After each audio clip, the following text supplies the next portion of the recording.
we did have a podcast where we sat outside and Kevin wore sandals and we're just sitting like out on the outdoor furniture or whatever. And somebody commented on the YouTube video about how they really, really enjoyed watching Kevin wiggle his toes on the podcast in his sandals. So I have a funny story about that. Oh yeah, let's kick her off then. A little closer. All right, there we go. Funny story like that was 2019. That's how stupid I am sometimes. 2019, the first time I ever went to Mr. Olympia when I competed there. You know, there's international press and all that stuff there.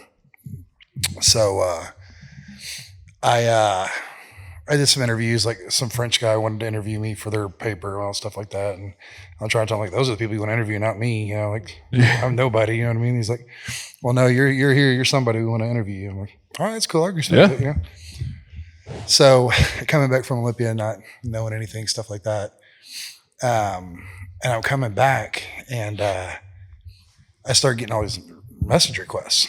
Like, it's getting like ridiculous, like ding, ding, ding, ding. I'm like, oh, it's happening. It's happening. You know what I mean? I'm getting big, you know what I mean? So I had like, Facebook's for family and friends, like Instagram, we're going to, put all the fans and stuff on, you know what I mean? Back, 5 years ago when I thought I was somebody, And so it literally is getting ridiculous. Like every 30 seconds, ding, ding, like 11, 12 o'clock at night, going to bed, ding, ding, ding. And I'm like, what the hell's going on? I gotta get this figured out. Like, I got up out of bed and started looking at it. And I noticed everybody, I thought maybe like somebody that was big in Mexico or Asian or something like that started liking me. And then like all his fans started liking me and stuff like that. You know what I mean?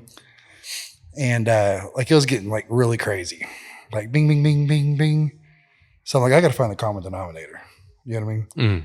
So I started looking and finally, on Facebook, they get the little round circle and it had like a flag or a rainbow flag with a bear and a cub like holding each other. And it was like an episode of CSI where all the clues come together. I'm like, oh no. And so back then I was like freaking out, like trying to delete everybody. And now I'm like, you know what? I should have kept all those people. Yeah. You know how much money I could have made by now? Like toe picks and all kinds of stuff. I'm like, I'm trying to recreate the magic that happened back then. That's like, right. It's called age and wisdom, I think. Yeah. You know what I mean? Back in 2019, it freaked me out. Now it's like, man, where are those people at? I'm trying to make some money on this deal. So. That's tempting, man. Yeah, there's people out there. Like, it's like I've done nothing in that realm at all. We had someone come across our video, our podcast video on YouTube and comment something. I did get a handful of employees where I screenshotted it and I shared it and I put a link to my foot finder. Oh yeah. And it was I just rickrolled everybody. But I had employees that are like, oh, you got me. I'm like, you went to my foot finder? You little freak. That's what I was like, man, I would have done, toe picks, whatever. You know what I mean? Like, whatever. I could have paid for the car by now, had the house paid off. I ruined my chance.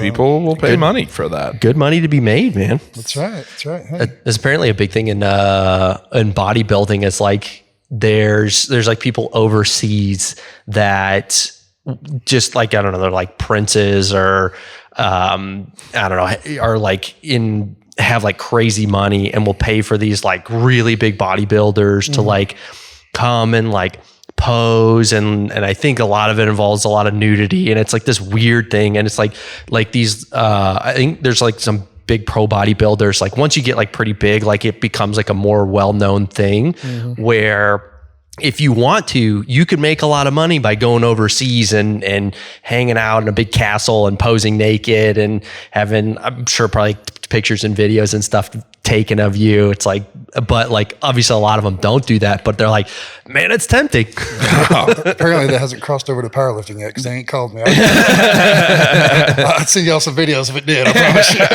I also have not gotten big enough to get any of those requests yet. I haven't gotten any of those yet. So. But if y'all hear I'm in Dubai for a week, don't ask no questions. Oh man. Well, we should probably get you introduced as we're getting started here.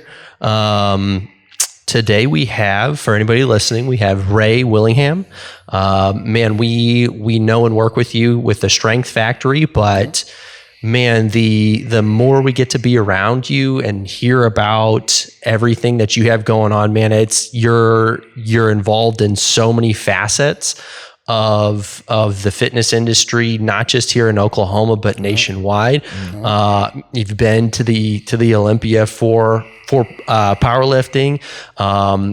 Man, some of the stuff you've gotten into recently is really, really cool. That all the charitable minded projects that you're working on, especially with youth, and getting the youth into powerlifting in a right way and organizing events. You just held an event. Right. Last Saturday. Yeah. How did that go, man? It was great. It was actually, we held very first, so I also own a company called Legacy Powerlifting, which is kind of my training program and stuff like that, and all the people I train and everything through that for powerlifting. But I always had a side where I've always wanted to focus more, like powerlifting's given me a lot. It really, really has. It's changed my life in more ways than I can ever imagine and explain. And I've always wanted to give back to it, you know? So specifically here in Oklahoma. So I've always wanted to grow the sport of powerlifting here in Oklahoma. So it's kind of like, how do you grow it? You know what I mean? How, you plant the seeds and you grow that next generation.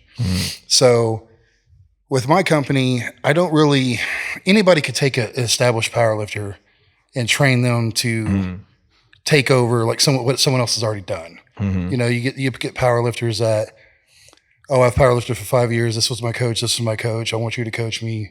That type of deal. Well, you can recycle and throw the same stuff that people have been throwing at them and different programs and different techniques and stuff like that.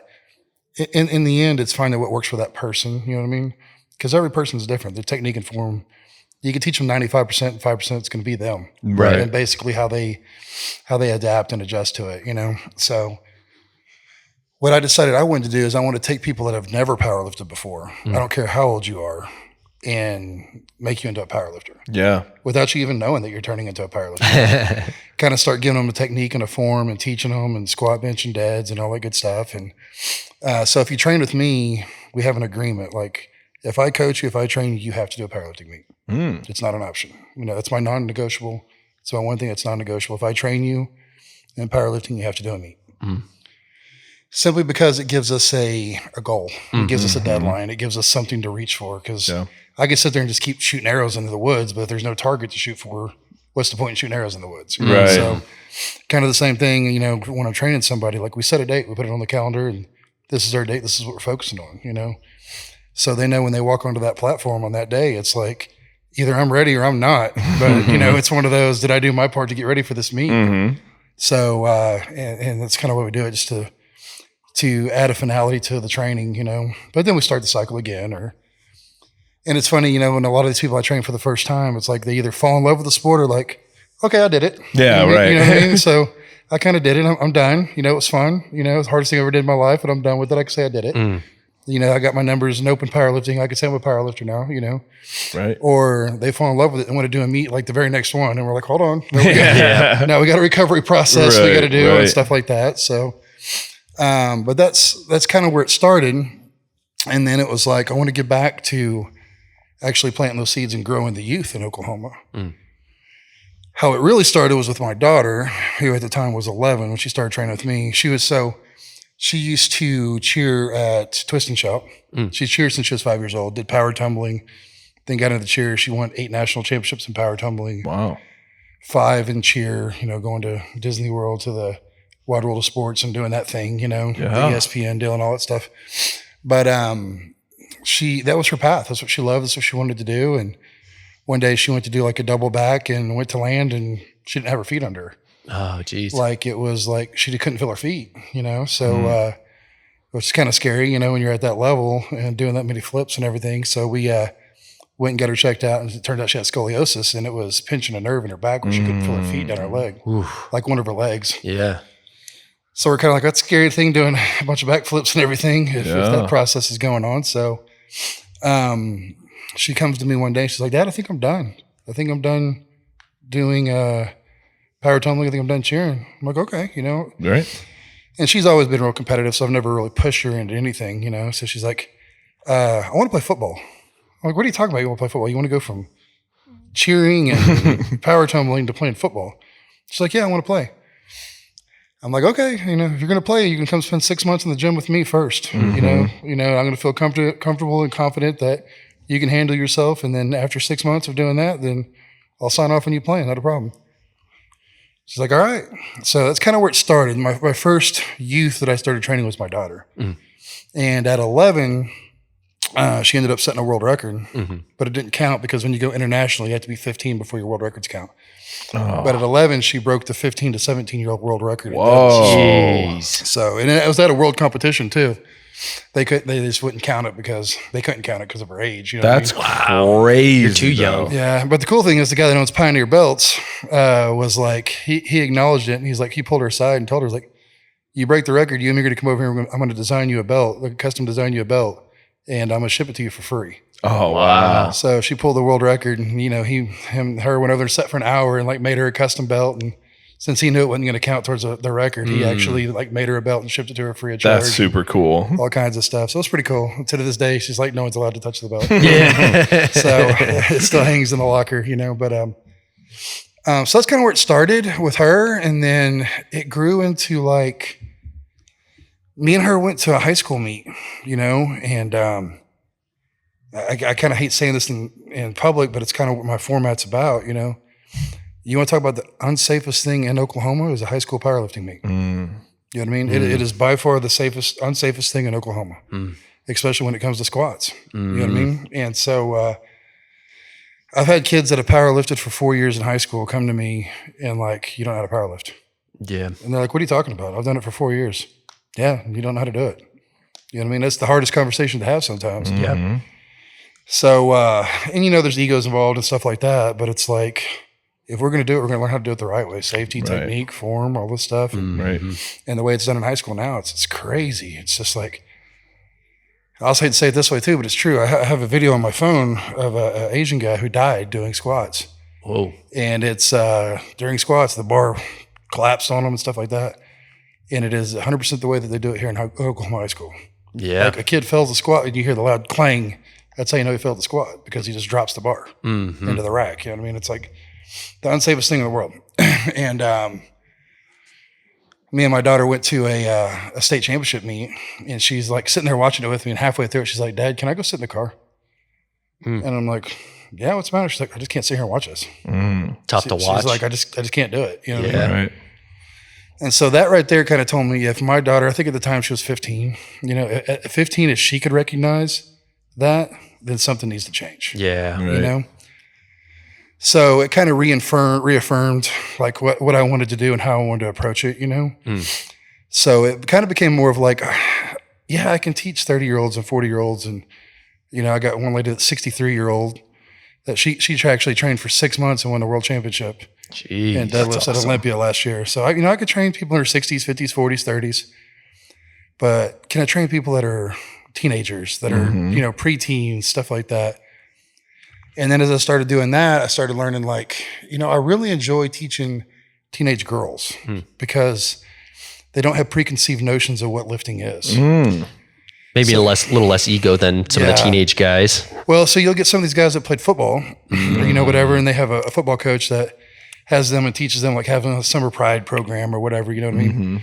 And then you try showing them how to lift and they're like, well, that's not how my coach has me do it. I'm like, I understand that. This is a different deal. You know what I mean? Right.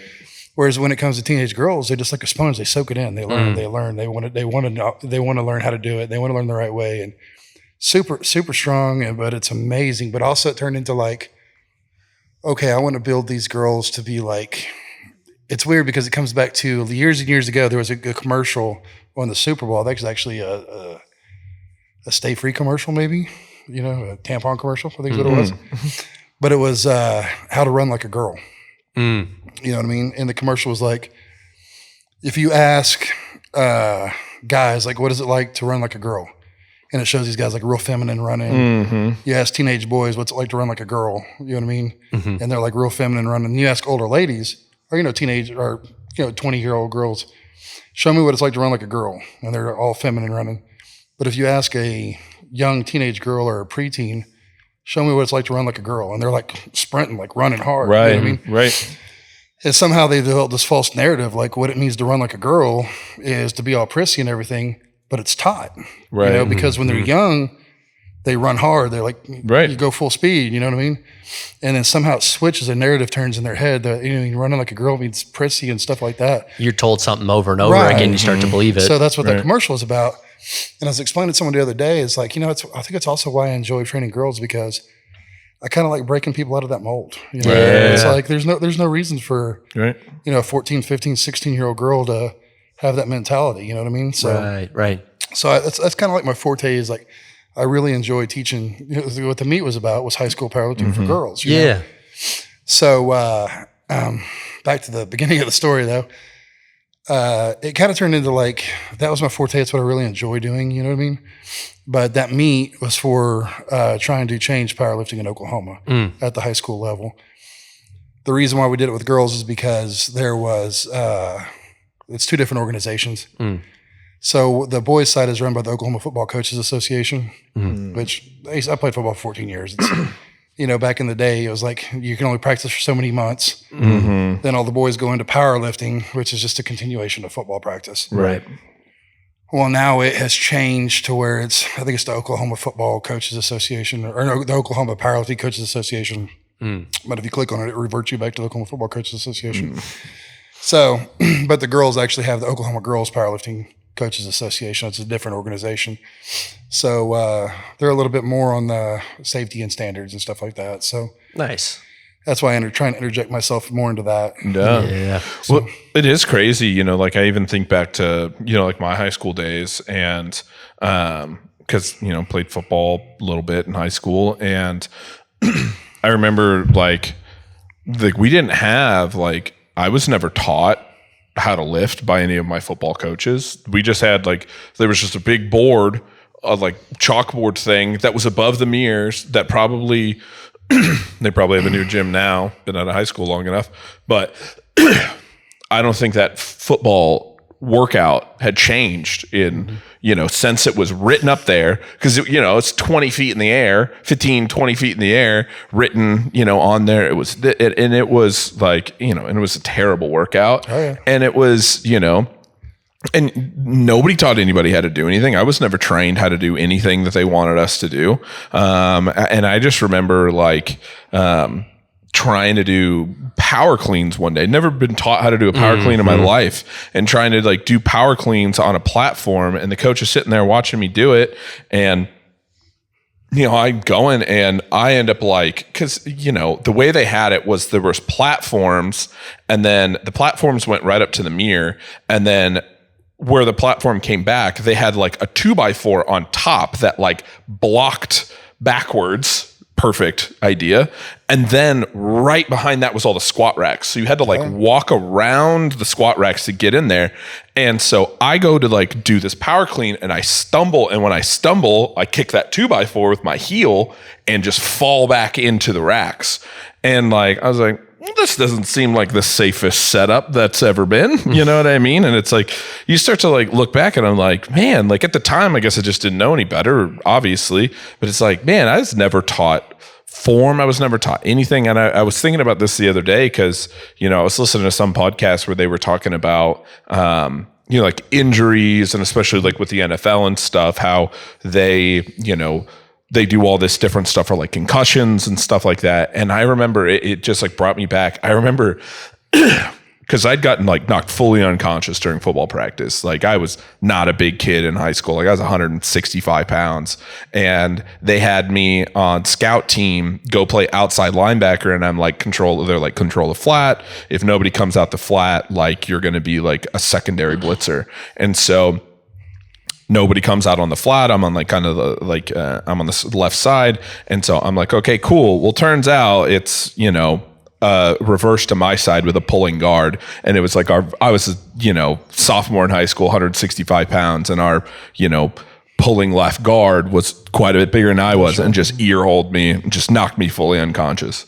And I remember... You realize he probably tells the story a different way, right? Oh, yeah. He loves this story. Greatest hit of his life. He loves this story. Probably bigger than him now, though. But I remember, and this is like such a funny thing too, because it's just like, again, it just reminded me with like what you were talking about is I remember getting reamed, chewed out by my coach, like just like the 5th degree, because he had never heard anybody being out of football longer than a week with a concussion. Jeez. And you think about that nowadays, and it's like, because I was having issues. I had to go back to the hospital like another time because I was having like post-concussion syndrome, here I am forgetting like symptoms because I was getting like migraines and I was getting like long lasting like headaches that wouldn't go away for like days. And he's like, "What do you mean you're not coming back to practice? What do you mean?" And I'm like, like my doctor. And he's like, "I've never heard this bullshit. Somebody out for fucking more than a week for a concussion. I've never heard of that in my fucking life." And I'm like, okay, like, sorry, dude, and you think about that, like, even fast forward now, 15 years later, whatever. Yeah, 15 years, 16, be 16 now. But it's like, bro, that's crazy levels of like unsafe, like all over the place. Yeah. And it's like super preventable stuff. Like the gym didn't need to be built that way. And like, obviously, getting reamed for, having a brain issue after like getting knocked unconscious. How dare you? My kid actually went to a funeral last week from a girl who died from post-concussion syndrome. Right. Jeez. Yeah, didn't know, like, had a concussion. Yeah. Like 3 or 4 days later, passed away. Yeah. Jeez. Yeah, it's serious, man. Yeah, it's big stuff. It shut my body off. Like I was unconscious. It's crazy. So I'll tell you a funny thing. It's because you led with it. All right. So those kids that come to me after 4 years or whatever, or any kid that's in high school that wants to come to powerlifting now, I always have this discussion with them because I know they have a certain style of training. You know what I mean? And this isn't every school because obviously there's some big schools here that have strength and conditioning coordinators and stuff like that. You got Mustang, Yukon, the bigger schools that have the budget for it. But, a lot of the smaller schools, it's like, so I asked them, I said, "So how did you learn how to lift?" And 9 times out of 10, it's high school football. My football coach taught me. Like, okay. How do you think your coach learned how to lift? Probably it's high school football coach. Yeah, right. Well, how do you think that person learned how to lift? Probably the high school football coach. You're right. Well, how do you think that person learned how? Right. You know what I mean? So you get 4 or 5 generations of people teaching people how to lift. They don't know how to lift. No. Yeah. You know what I mean? And so it's like the telephone game. You start one way, and by the time you get here, it's completely different. You know what I mean? So that's kind of where I come in. It's like, especially at that young age, it's try and reiterate the form and the technique and all that stuff into them. So it is funny to talk with other people, especially in the like deep in the fitness industry now. And you're right, man. It's like, especially for males, it's everybody learned how to lift from high school football, and we all talk about how ridiculous of a program that was. Oh my gosh. Mine was, what I will say, I think I had some coaches, or at least one coach that was decent about teaching some technique, but the program overall was push jerks and power cleans one day, the next day bench and squat, the next day push jerks and power cleans, the following day bench and squat. It's like, looking at that now, I'm like, I was like, my legs were killing me because I was hitting my legs every single day on like, gosh, we were doing like sets of like 3 too on a lot of these. Ours was almost identical to that, but it was like Monday and Wednesday were 5x5s, and then Tuesday and Thursdays were 3x15s. Yeah, it's like, and that was, but it's like, man, and literally all I remember from back then is everybody in there lifting, not like literally never shown one lift once, not one time, just a coach in the corner reading a magazine. Mm-hmm. That's all it was. So I'll tell you this story because that happened a few years ago, so I don't mind saying it. I was at my alma mater, not going to drop no names. But I went to Pumpkin State North High School. So I was at my alma mater helping out one time, and they were doing like their summer pride deal. You know what I mean? And one of the coaches that I know invited me to come up and just kind of take a look at everything and see what I thought and all that stuff, So on one side of the gym, they had the freshman and sophomore. And the other side of the weight room, they had the juniors and seniors. You know what I mean? So I was sitting there talking to the head coach, and right in front of us were the freshmen and sophomores. Okay. So I laugh because it took me back to like back when I was in high school and playing football and stuff like that. And part of what we do, like if you ever came to the Strength Factory on like PR days and stuff like that, we try to recreate the attitude, the environment of a high school powerlifting team or a high school weight room, the screaming and the yelling and the hyping everybody up. I do miss that. Yeah. So that we try. So whenever we have the PR days we try and have at least 3 a year. You know, there are PR parties that we have at the Strength Factory, and that's what we try and emulate is the screaming and the yelling. Because if you're in a powerlifting meet, you can't recreate that attitude, that environment. Right. You know, high school locker room or weight room, you can't recreate that environment. So we try on those PR days. Right. So anytime you come in and, you know, we get 40, 50 people, they're all screaming, yelling, you know, up, you know, all that good stuff. So I was helping I was there watching, talking to the coaches and stuff like that. And they have the sophomores and freshmen are right in front of my side of view, you know what I mean? And all of them would put 135 on the bar, you know. They'd lift it off, slam it down to his chest. Then everybody starts screaming, up, up. And the kid's sitting there kicking his feet, ass 3 feet in the air, all kinds of stuff, trying to lift the bar. And then finally somebody will lift it off of him. Yeah. Then the next person hand it off, slam it on his chest. The guy's sitting there kicking, screaming, everything, you know what I mean? Stuff like that. And after about 4 or 5, you know, times of watching that, I'll stop the coach in the middle of the conversation, like, listen, we're going to have to go talk down here if you don't want me to interject myself in this. Right. So we're going to have to go down here to this side of the room and continue this conversation because I can't sit here and watch this and not interject myself. You know what I mean? So I don't know. It's one of those I always laugh because it's just the attitude and the situation that it is. And it's not even here, no quits everywhere. You know what I mean? It's like, you know, you're going to get some schools down in Texas that are going to be a little bit more involved. But, you know, down in like I trained a girl that's in Louisiana, you know, from Louisiana high school. And she moved up here, and she said when she started powerlifting, the first thing they did was they brought them in, started sizing them for bench shirts, like equipped lifting and stuff like that. And I'm like, that's pretty advanced, you know what I mean? Yeah. Like not knowing form or technique and stuff like that, just gonna start throwing you in a bench shirt. You know? Yeah, right. But it's different all over the country, you know what I mean? So it's just crazy the way it is, you know. Yeah. So, you know. Well, it's super interesting too. And it's got, because I feel like, especially at like a high school level, at least from my knowledge, it's like, you know, powerlifting as a sport is still like relatively in its infancy of like being something that is like happening. And, you know, it wasn't anything that there was no powerlifting team when I was in high school or anything like that. And I remember it's actually the second largest growing sport, and girls powerlifting is the second largest growing sport in America. Wow. Really? Girls wrestling is number 1. Yeah. Wow. Yeah. Which is ridiculous right now too. But Girls wrestling is going crazy. The girls powerlifting is number 2. So that's awesome.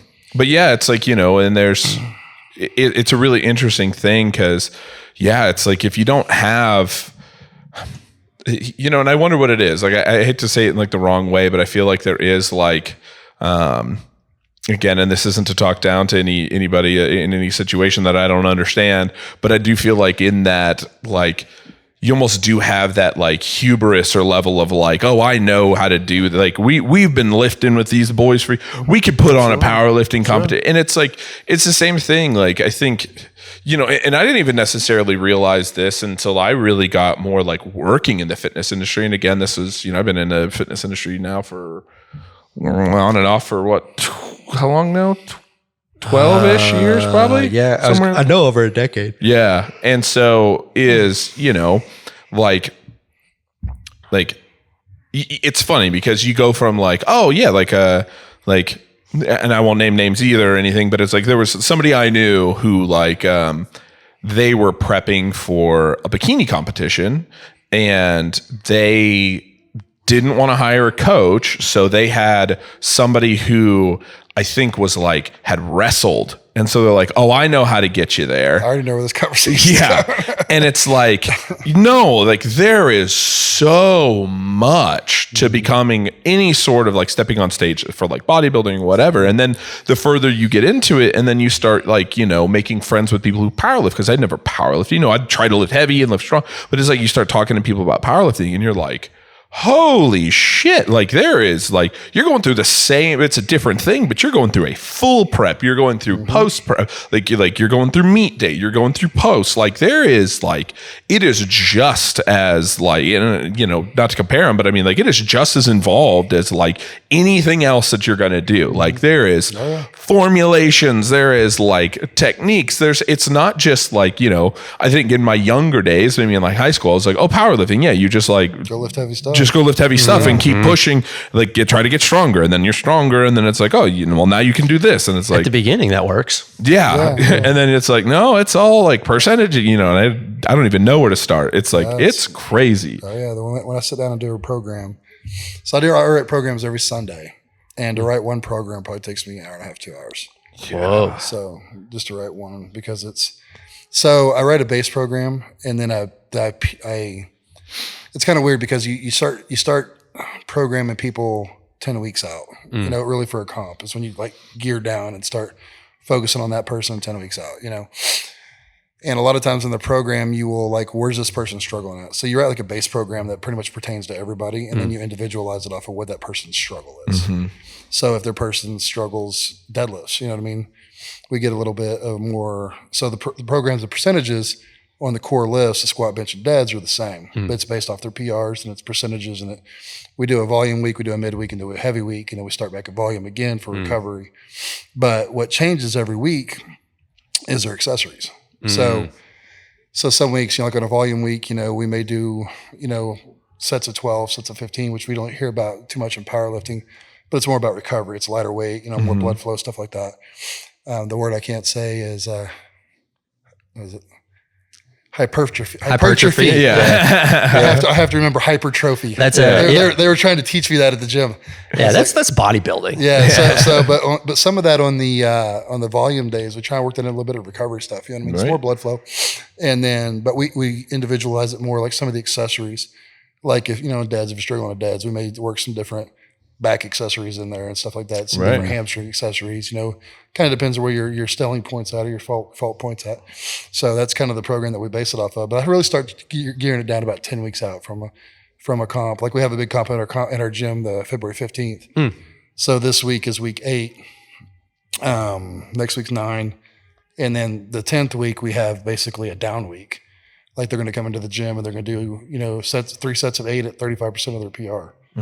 You know, just it's kind of like we're just a down week, just a recovery week, just kind of get the blood flow going. Right. You know, go through the motions. We may work on some commands, stuff like that, but it's a down week. You don't want to be sore heading into the meet. Right. And then also come Saturday, everything's just peaking, you know what I mean? So, right. Yeah. So it's all calculated and scheduled. It's, a lot of people look at it sometimes, they're like, what the heck? But, yeah. Well, and you start to like really realize it when you start seeing, and again, I'm not educated enough on powerlifting, but it's like, you know, I remember, we used to work with a guy who was getting really into powerlifting, back when we were at Supplement Superstores when we were in Missouri. And, you know, you start seeing people working with, you know, bands, reverse bands, blocks for bench. And you're just like, there is like, you know, all these different things. And obviously that, you know, I'm sure is to work on like different, you know, places that they're falling short or whatever. But it's like, you're like different sticking points in whatever right. movement. It's like, this is crazy. Like I just like, I can like, this is more than I ever realized could possibly go into this. And so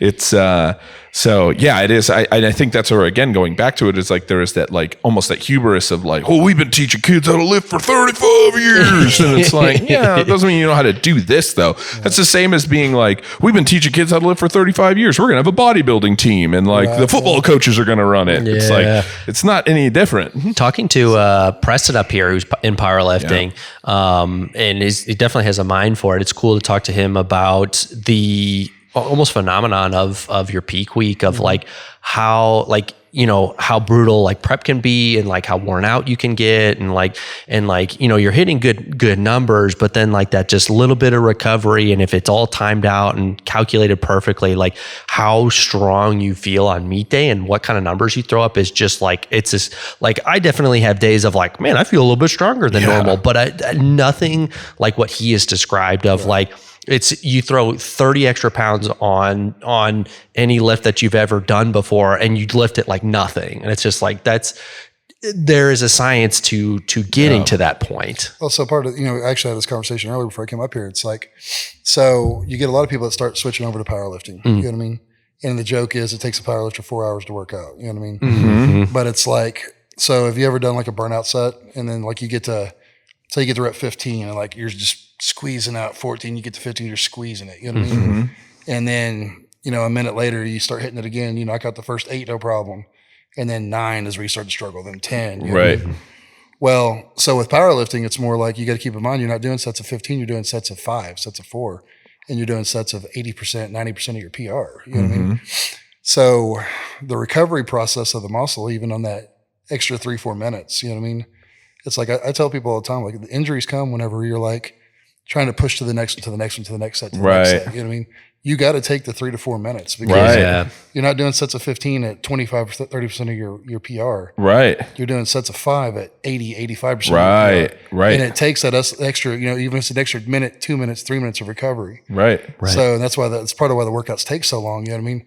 But when you get people that are switching over, they want to just jump to the next one, jump to the next one. I'd be the worst. I'd be the worst because it's like I've gotten so used to, and I know he can probably attest to this too, of like, with the job and whatever, it's like 45 minutes, like I got to be in and out, and I'm going to try to do as many movements and as many, like I'm going to try to do as many sets and as many movements as I can get done. It's like cool. And for us, that kind of works because like I know like for endurance for you is probably a big thing, and for me, like you can cater like shorter rest periods to work in your favor for bodybuilding like style workouts. My watch, which like tracks my workouts while I'm lifting, vibrates at a minute of rest. And so it's like, if it's been a minute, like, okay, cool, I got to go. Like, and I usually before that, you know what I mean? But yeah, I'd be the worst because I'm just like, knock it out.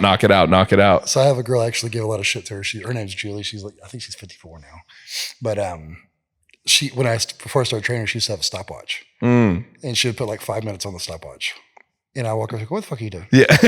And she's like, okay, go to my stopwatch says it's time, and I'll give her shit about it so much. She's probably the one that was closest on track of what it actually. Right. I won't ever admit to that to her because I've busted her balls about so many times. But it's like I told her, put the damn stopwatch back, and whenever you feel the next set, then go do it. You know what I mean? But it's like your body will tell you when it's time. Right. You don't got to depend on a watch to tell you. You know what I mean? But it's just about the recovery time, just making sure you actually feel it. And you're makes sense. Strong, Yeah. So yeah. You always see those. I saw it was like a meme or something from a long time ago, and it was like it's like a power lifter, and they like walked up to a squat bar. They did like one squat, they racked it, and then they like a camping chair, and then they opened up a camping chair, and then like grabbed something to eat, and then like sit. Well, it's funny if you ever go to a powerlifting meet. It's like the whole backstage is all chairs and gummy stuff and all kinds of stuff, coolers with food and everything else. And it's, so it's pretty weird phenomenon at a powerlifting meet. Right. Not what you expect the people at their peak performance level, you know what I mean? But it's what it is. Yeah. Snacking. Right, yeah. Right. Eating all, it's kind of like a bodybuilding show. Right. You know what I mean? It's like all the crap they haven't been able to eat. Now they're just back there just chowing down. Carving it up like crazy. Here in Oklahoma too, it's and you get to eat like, and there's like purposeful, like sometimes people even do like burger and French fries like in between shows, but they'll even put out like cookies and chips and like all this stuff of like, okay, yeah, you can kind of like, if you know what you need to eat before you step on stage, like you can have some bad stuff and step by, especially the night show where it's more just for like, they did all the prejudging. Done, exactly. Yeah. But yeah, dude, it's like also once you're done, it's just all right there. It's like, you guys know what you're doing. Yeah. It's a funny story of my wife, my wife, God love her, she's 135 pounds, 6-pack. We own a gym and she refuses to walk into it. It's like, she's like got that physique where she doesn't have to walk into the gym. She's natural. That must be nice. Yeah, all the girls hate her. But it's, we were at a bodybuilding show in I think Del City or Middle City, something like that. And, my wife shows up and brings the kids and stuff like that. And I'm over there, doing the strength factory part of it, And we got some of our people competing in it. And my wife, God love her, comes walking in with Kentucky Fried Chicken. Like the bag full of the bucket with the mashed potatoes and everything. That's so funny. And I remember Bryce Pacheco, he's a coach up in Tulsa. He looks at me and he goes, Ray. I'm like, she doesn't know. Yeah. She doesn't know. His feet, because you can smell the chicken everywhere. Oh, yeah. It's like, she doesn't know. I was just like, God love her. You That's know what I mean? So funny though. Yeah, we've owned the gym for 5 years, and like she only comes to the gym like on meet days, like when she has to. You know what I mean? So it's like, God love her. So she's something special. Man, you talked about obviously working with some younger girls, and one, man, that's got to be really, really cool to get to work with. It sounds like girls that are ambitious too. They're not being forced into it. They're eager. You showed us the picture of that girl with Ronda Rousey and you want to look like her. Yeah. Man, that's got to be cool to work with someone that's got so much potential at such a young age like that with ambition like that. Yeah. Do you ever get anybody talking or commenting about weightlifting stunting a kid's growth? No, and there's so many studies about that now that if you actually just go look at the studies, right? But honestly, at that age and stuff like that, it's not about hitting numbers. It's not about PRs. It's about them having fun. Get them in the gym. Let them have fun. Let them. That's how you find a passion. Make it an enjoyable thing, not a chore. They're working out. They're having a good time. It's like that kid I was telling you about. She has the time of her life when she's in there. She's like living it up, having fun, but actually still working out and everything like that. And a lot of times I make it like a game for them to where they don't even really realize they're working out and stuff like that. So it's like I said, at that age, we're not, we're trying to reinforce, technique, form, the right way, the wrong way. We're not chasing numbers. We're not chasing numbers. We're not trying to set world records, nothing like that. We're just in there, they for that hour and 15 minutes, they're not attached to a phone or a tablet or nothing like that. They're actually in the real world doing something that's active. You know what I mean? And so that's kind of like that. And I'm one of those people, if people have a problem with that, that's a them problem, not a me problem. Right. Yeah. So that's kind of how I look at it, Well, it's super empowering too, because I do feel like, like even us talking about it, it's like I wasn't really taught how to lift. I just kind of had to go figure it out. And I feel like, for, potentially as a guy, like it's a little bit more of a, not all the time, but like it's a little bit more of a comfortable thing to like go to a gym and maybe not be as intimidated, where it's like, I know for a lot of females, like if you're not involved in anything that like teaches you to do this, you really have to like seek it out. And the thing is like, that's something that goes on for a long time. I talk to people all the time that like finally hire a trainer or somebody like that just because they walk around the gym and they don't know how to use any, like even the machines. They have no idea how it works. Yeah. And, for me, it's like, I've been doing it for so long that it's all just like second nature to me, but it's like, if you're not exposed to any of this. And so it's a super cool thing too, because on top of that, even if these girls never pursue a, long-term passion of powerlifting, like they're at least empowered, at the very worst, like they're empowered of like walking into a gym, being confident, knowing what to do, having good form, all of those things that are like, you really are going to be a struggle to figure out on your own, and so by having that, especially at like a young age, especially going through like high school and stuff like that, which is already like a tough enough time for anybody, let alone, I think females too, like that's probably even harder, but it's like, man, that's just another level of like, hey, as they get older and if they want to continue to be healthy or find that again, it's like, they always have this to kind of fall back on. And that's a super cool aspect of it is like, again, maybe they want to powerlift forever, maybe they don't, but like, at the end of the day, they will at least have that like confidence in themselves to be able to go and do that. And not because I can't tell you how many times I've talked to,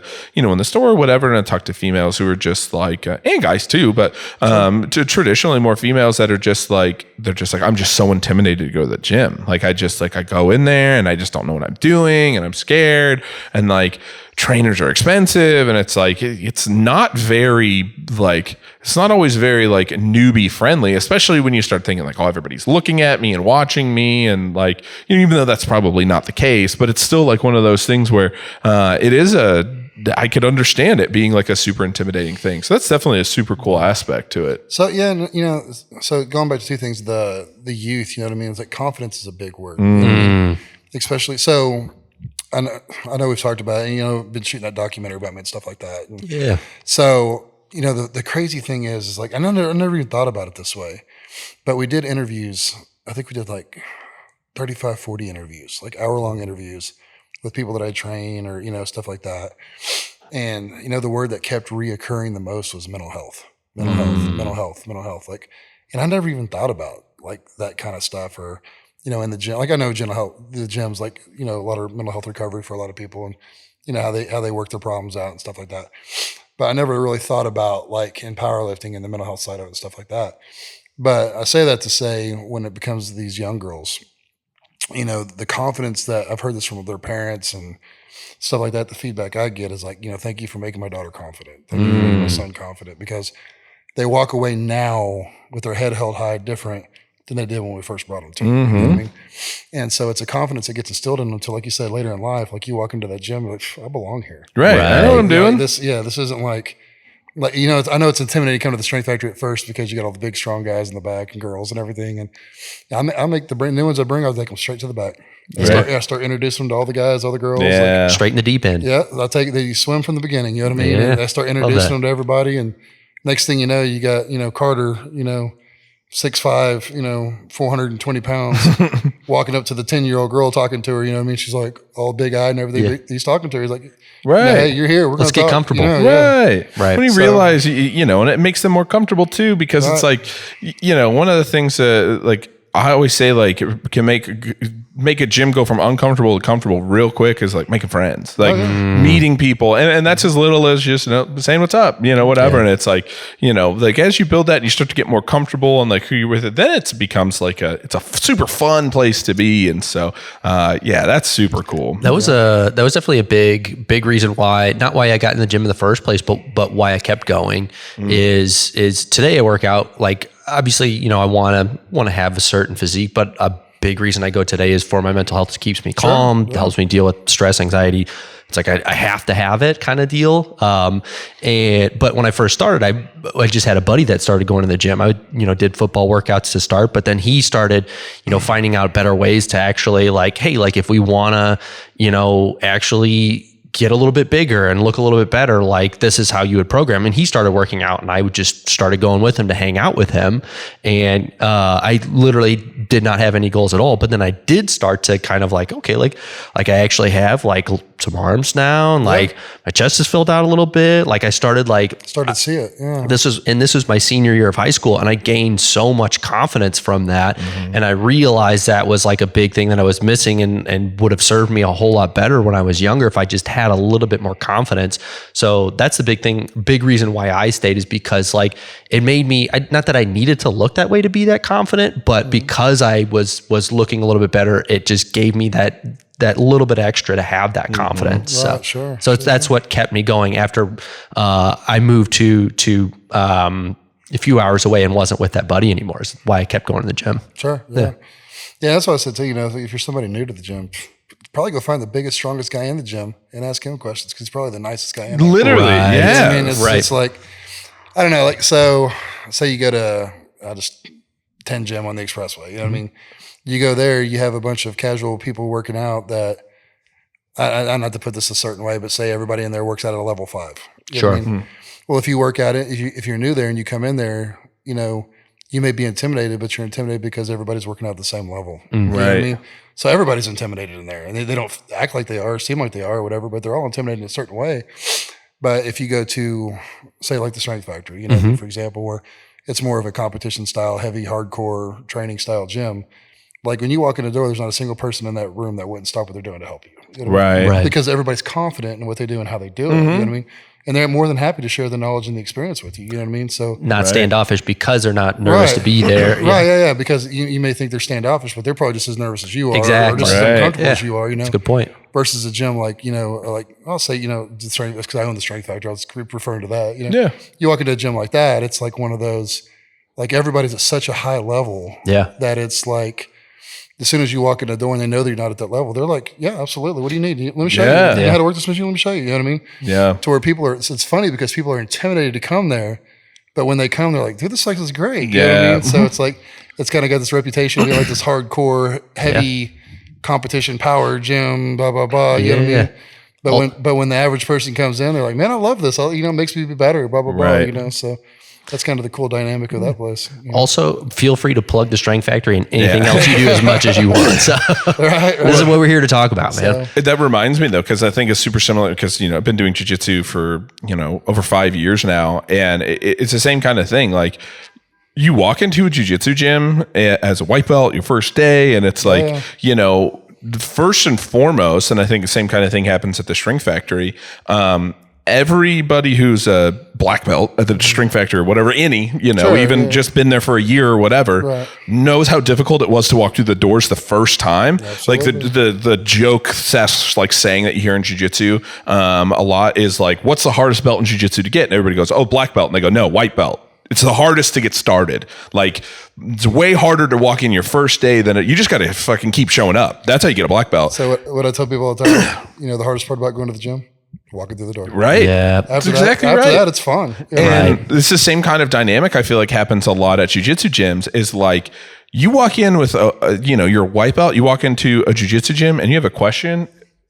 Every black belt I know will be like, bro, let's talk about, I'd love to show you. That's what they love. That's right. That's what they want to talk about. Exactly. Yeah. And it's like, they understand and they're happy to like walk you through those things where, again, if you're kind of in an environment where everybody's white belts, you're all just kind of scared and a little nervous and don't really know what you're doing. But it's like, man, by having those people who are like, hey, big time competitors or whatever, like we've, there's some people here in Oklahoma City who are world class, like literal world class in jiu-jitsu and like would love to sit down and like, chat about it. Yeah, sure. I'd love to show you how to do this better or whatever. You're confused about something. And so it makes a lot of sense. It's like, I think people get, from the outskirts, you get really intimidated by the people who are at this like really high level or really experienced, but you realize that like they're so often, in my experience, and it sounds like with the Strength Factory too, is it's just like, those are some of the nicest people and the people who would like happily walk you through anything you needed to learn. Let's put this, I can't think of a single member. We have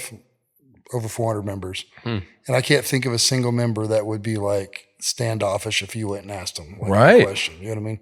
Like that person just doesn't exist at our gym. You know what I mean? It's like, created a culture. Yeah. Like we don't have that. And we even have it up on the wall. Don't be a dick. Yeah. I think it's like rule number 5 on our wall. Right. Don't be a dick. Well, and that's the thing too. Like, I think when you're at the gym too, I think there's like, even people who are kind of, I don't know, right, kind of douchey or whatever, that are kind of like jerk, like, it's still like one of those things, like to be asked how to do something by somebody else in the gym always it's like flattery for sure. Like it's like, like you picked me to like be the person you were like, you thought I'd know. Yeah. Like I remember just having like over the years had a number of people from time to time, not to brag, a couple of people from time to time like ask me how to do something or like ask me for like a more like, hey, what's like a variation of this that you like? And I'm like, oh, I like doing this. Like, and it's always like, okay, like, happy to help. And I feel a little better too. Like, that's the best way to diffuse a situation or build a relationship in the first place is just ask a question. Right. Yeah.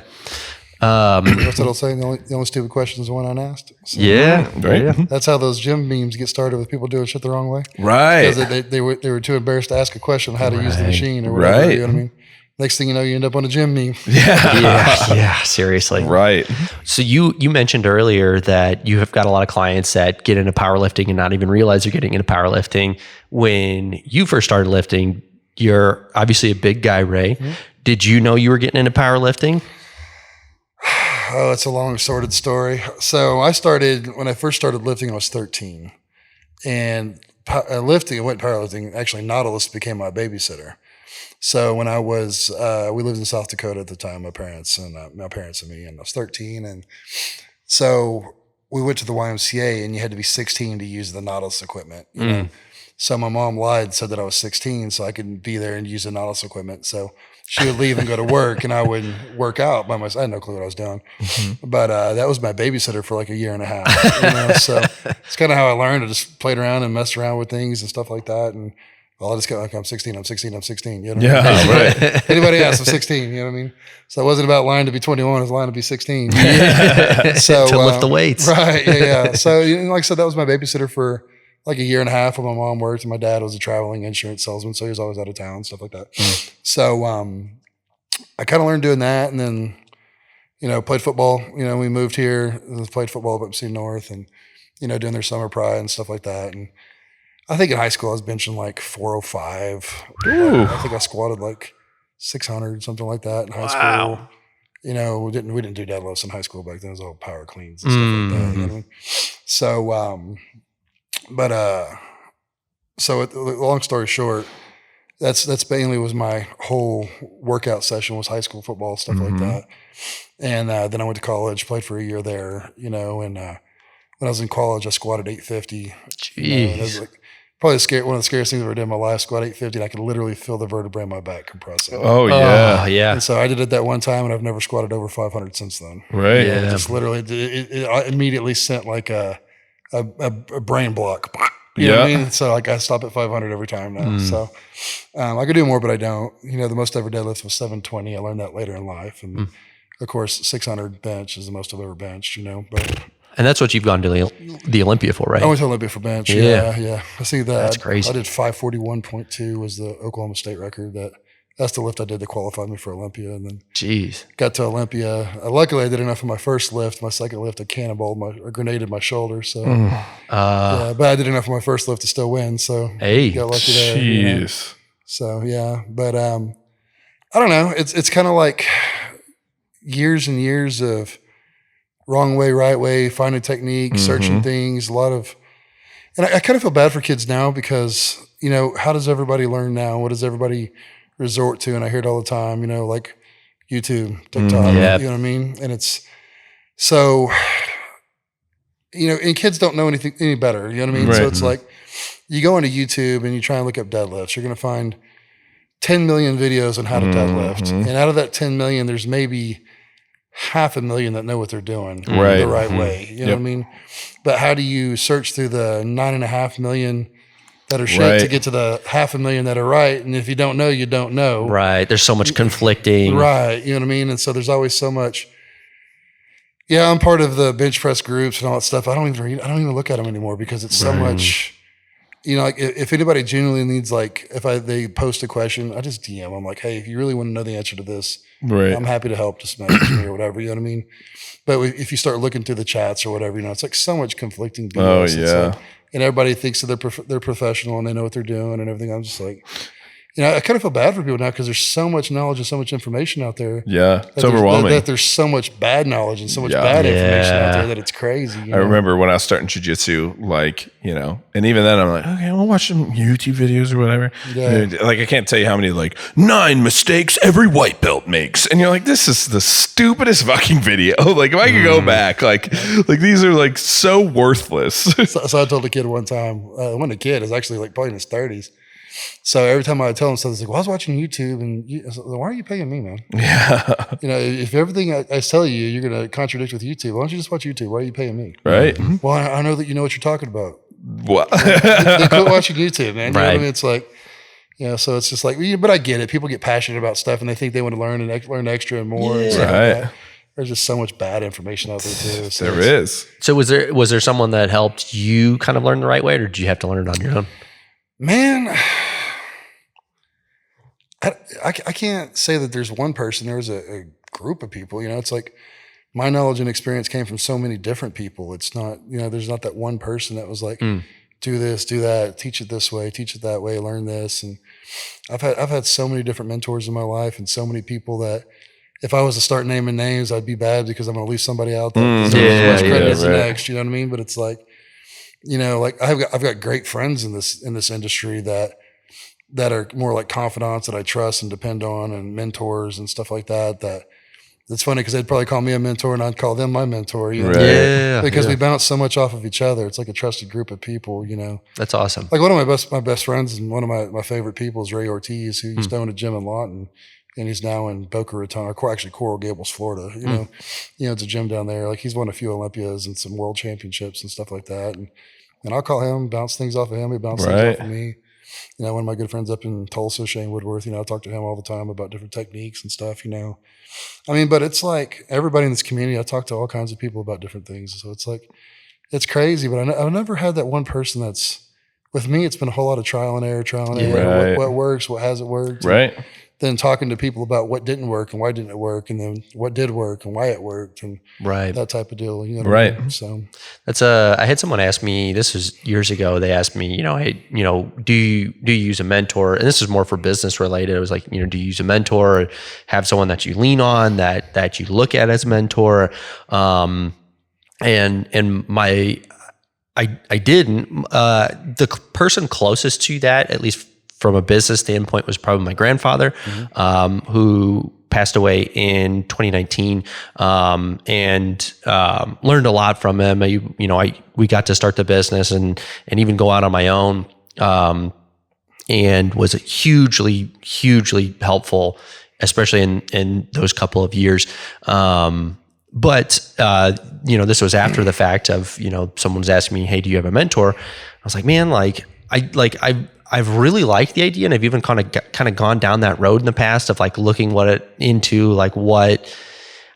would take to find and match up with a mentor, because like I haven't had one in a while, and my best answer was like, man, I really don't know that I don't have one, but I don't know that I necessarily need one, because I have now been surrounded by people that I trust their opinions on, that they understand how we operate as a business. I think they understand generally what does work, what doesn't work, our overall strategy towards things. So I've got, and it, to this day, it includes pretty much everybody that works at Triad, works at Define Nutrition. Is I have gotten to the point where I don't actually make a whole lot of decisions myself that I am, or at least I feel like I don't. But it's like, I will, come across a problem or come across something that needs a decision.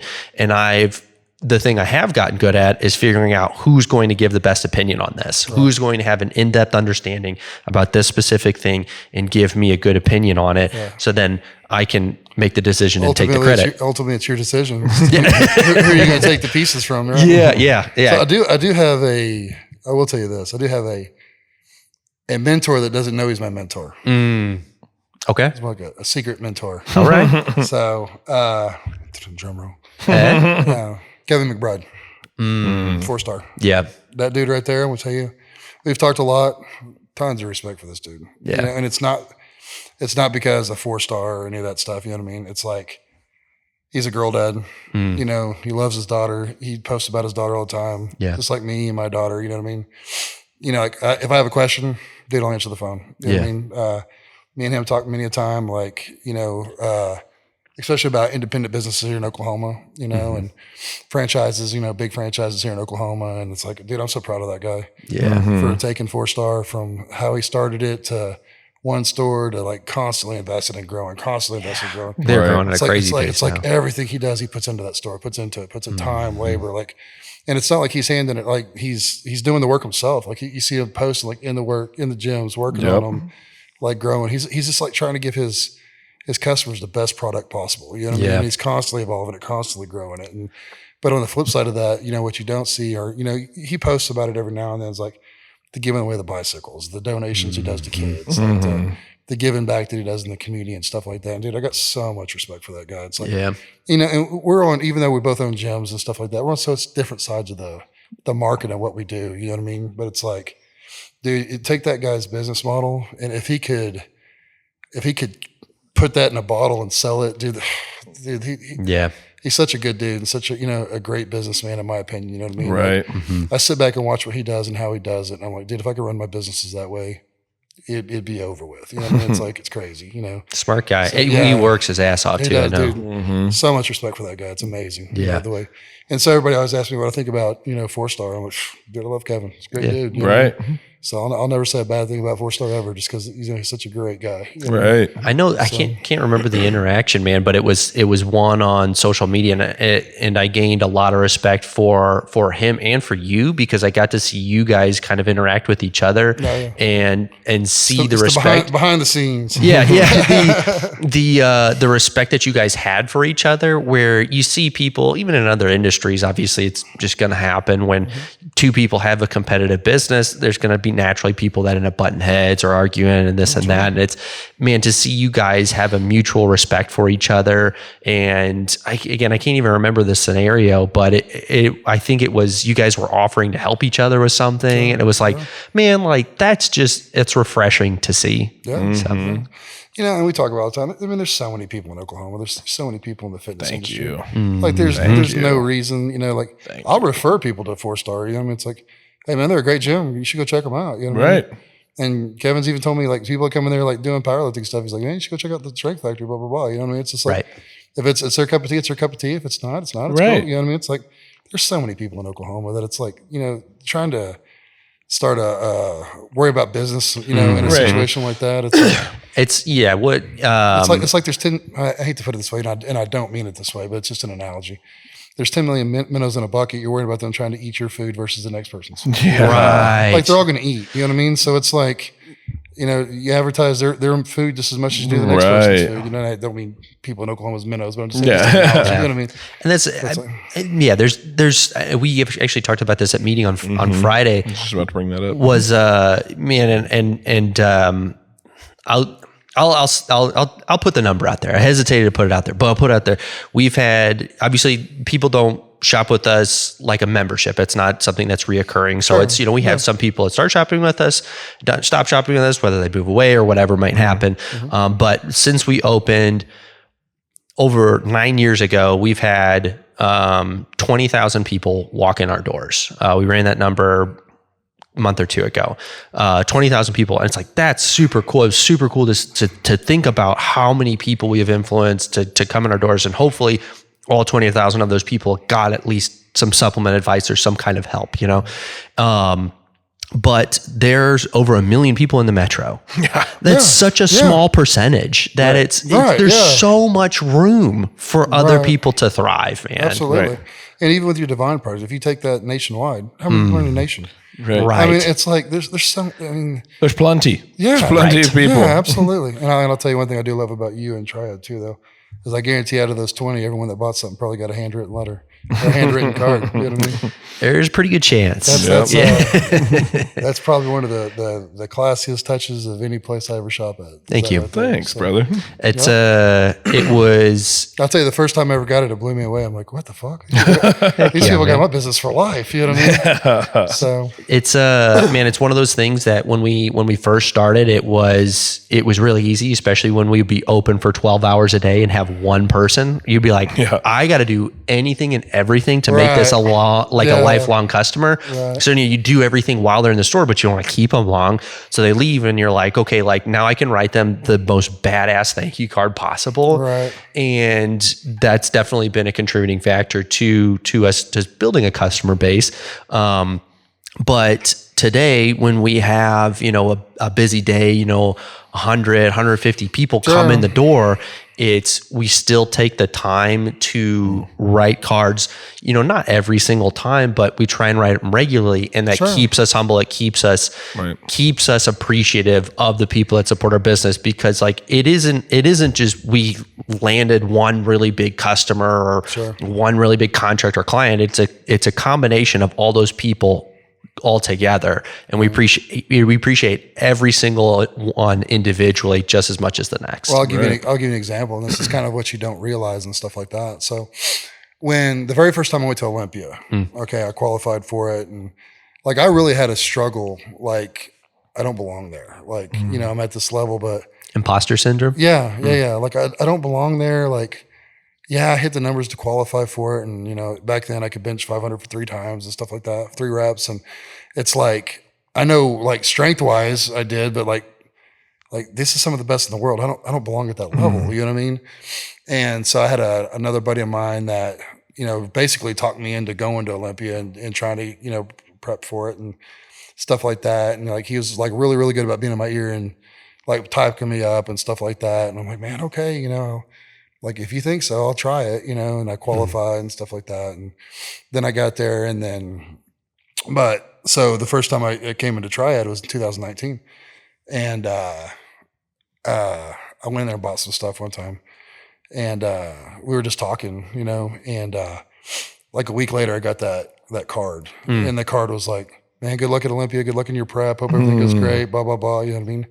And it was one of those, at that time, it was that boost that I needed to kind of like, you know what, fuck yeah, I belong. You know what I mean? It's like, I busted my ass for this, and it was like the fact that somebody listened and paid attention and also believed, that they're going to take enough time out of their day to write me a card to, wish me luck and go kill it in Vegas and blah, blah, blah. You know what I mean? I was like, it really meant a lot. So it's one of those stories I've always had in the back of my head. Yeah. So it's kind of like, so don't ever change it, because whether you get the feedback or not about it, I mean, it's sometimes you get that person that really needs to hear it that day. You know what I mean? So, dude, that's so cool. That's really cool to hear that story, man. Yeah. And that's just gives us more confidence in having the mindset of keeping it, because again, as we, grow to the size that we want to be and beyond, it becomes a more difficult task, but man, we'll hire more people before we stop writing thank you cards. Yeah, right. Yeah. So it's an awesome deal. Whitney, my business partner. Yeah.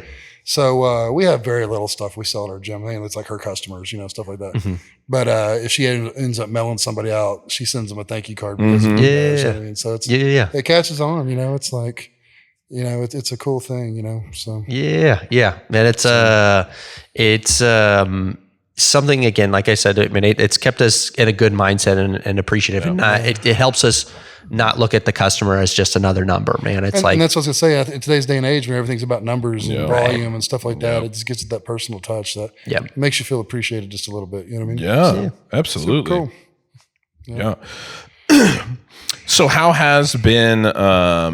So how long have you owned String Factory now? So actually, January 1st was 5 years. Wow.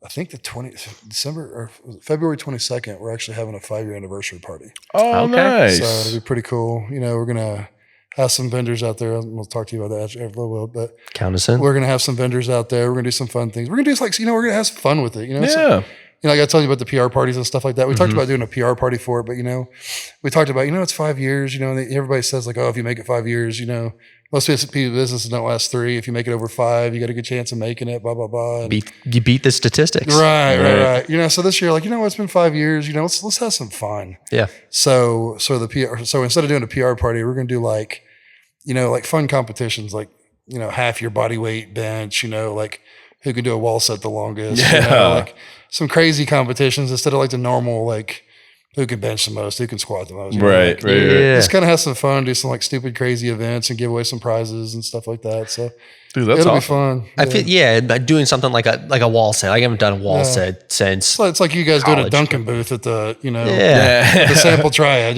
Something different. You know what I mean? It's like, I still don't know if I should be flattered or offended that I raised the most money while I was in the dunk tank. Like, how come? Like, I remember sitting there and somebody was like, it's just like donation. Here's like $20, and I was like, $20? Like, how bad do you want to? Do I even know you? Like, how bad do you want to dunk me? It was a little chilly that day too. It was, it was. The water was cold. The water was cold. It was a little bit of a cold plunge. Yeah. I felt bad for the people that got on the schedule early. I say I feel bad, but I'm the one that put them on there early. Did you really? Like, okay, who am I most mad at right now?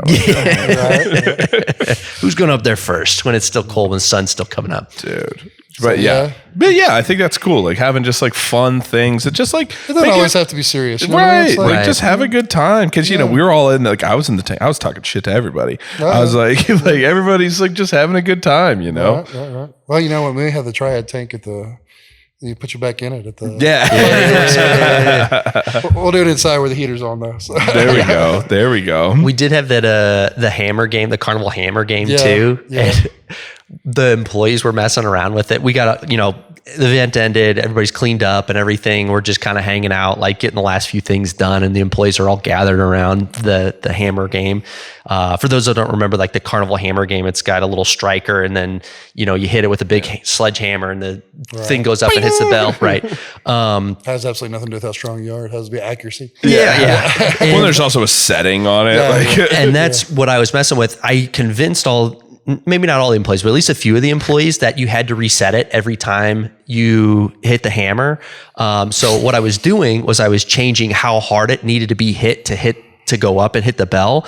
So I got it narrowed down to where everybody, including like the girls and like everybody, was hitting the hammer and they were hitting the bell every time. But every time Preston would go up to hit hit the hammer, I would turn it all the way up, and it would go like 2 inches off the.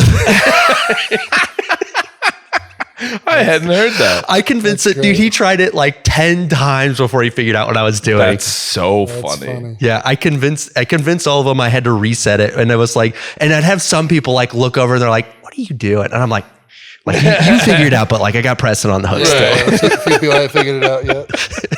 That's awesome. No, it's that's the fun thing about all this is like, at the end of the day, it's business, and we all, got to make a living, and we all got to do our stuff. At the end of the day, it's having fun. I mean, Right. Seriously, think of the business that we work in. You know what I mean? Like all of this, like you guys and supplements and everything else, and me and the gym and the training and everything.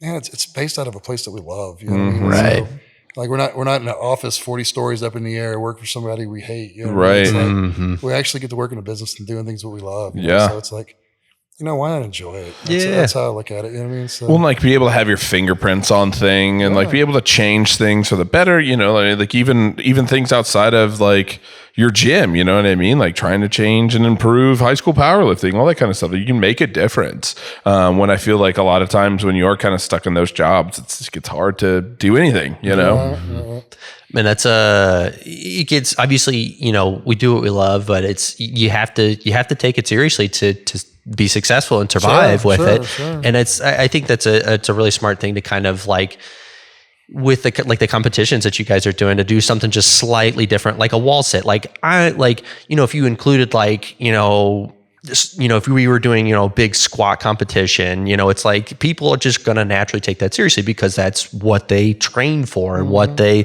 take seriously. But when you tweak it just a little bit of like, it's still a fitness competition, but you haven't done a wall sit in years. Yeah. So it's like, okay, I'm kind of curious how I'd stack up against that. Yeah. So or who could hold the longest plank or whatever. Yeah.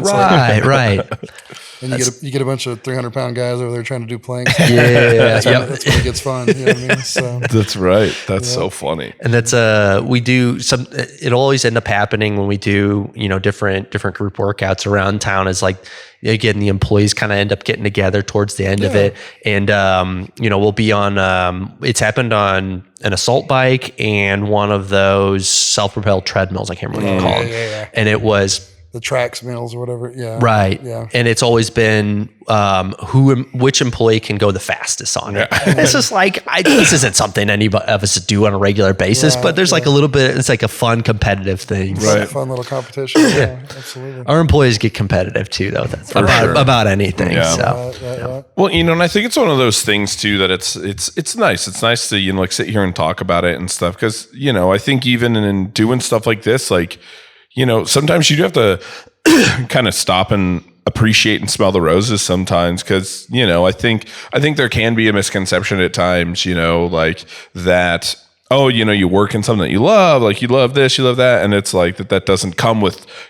seasons. That doesn't come with, honeymoons and storms. And this is something that we've even talked about at meeting recently, is that like, hey, like, sometimes we have to take a step back and kind of remember, like, hey, this is what we're doing. This is pretty cool. Like, we've got a lot of fun stuff going on. Like, we try to create a good environment, all that, but it's like, it doesn't mean it doesn't like come with its lumps, you know? And so, it is nice though to just kind of like sit and remember and think, because it is easy to just like with any job, just sit there and be like, I got this, I got that. And then it's like kind of like, man, what am I like you said, I could be sitting in some office building, with some boss who I've, just emails me and tells me shit or whatever. And it's like, man, well, like that would be tough. Like that would really be, no, I just have Kevin emailing me shit. But not super often. No. I just text you directly.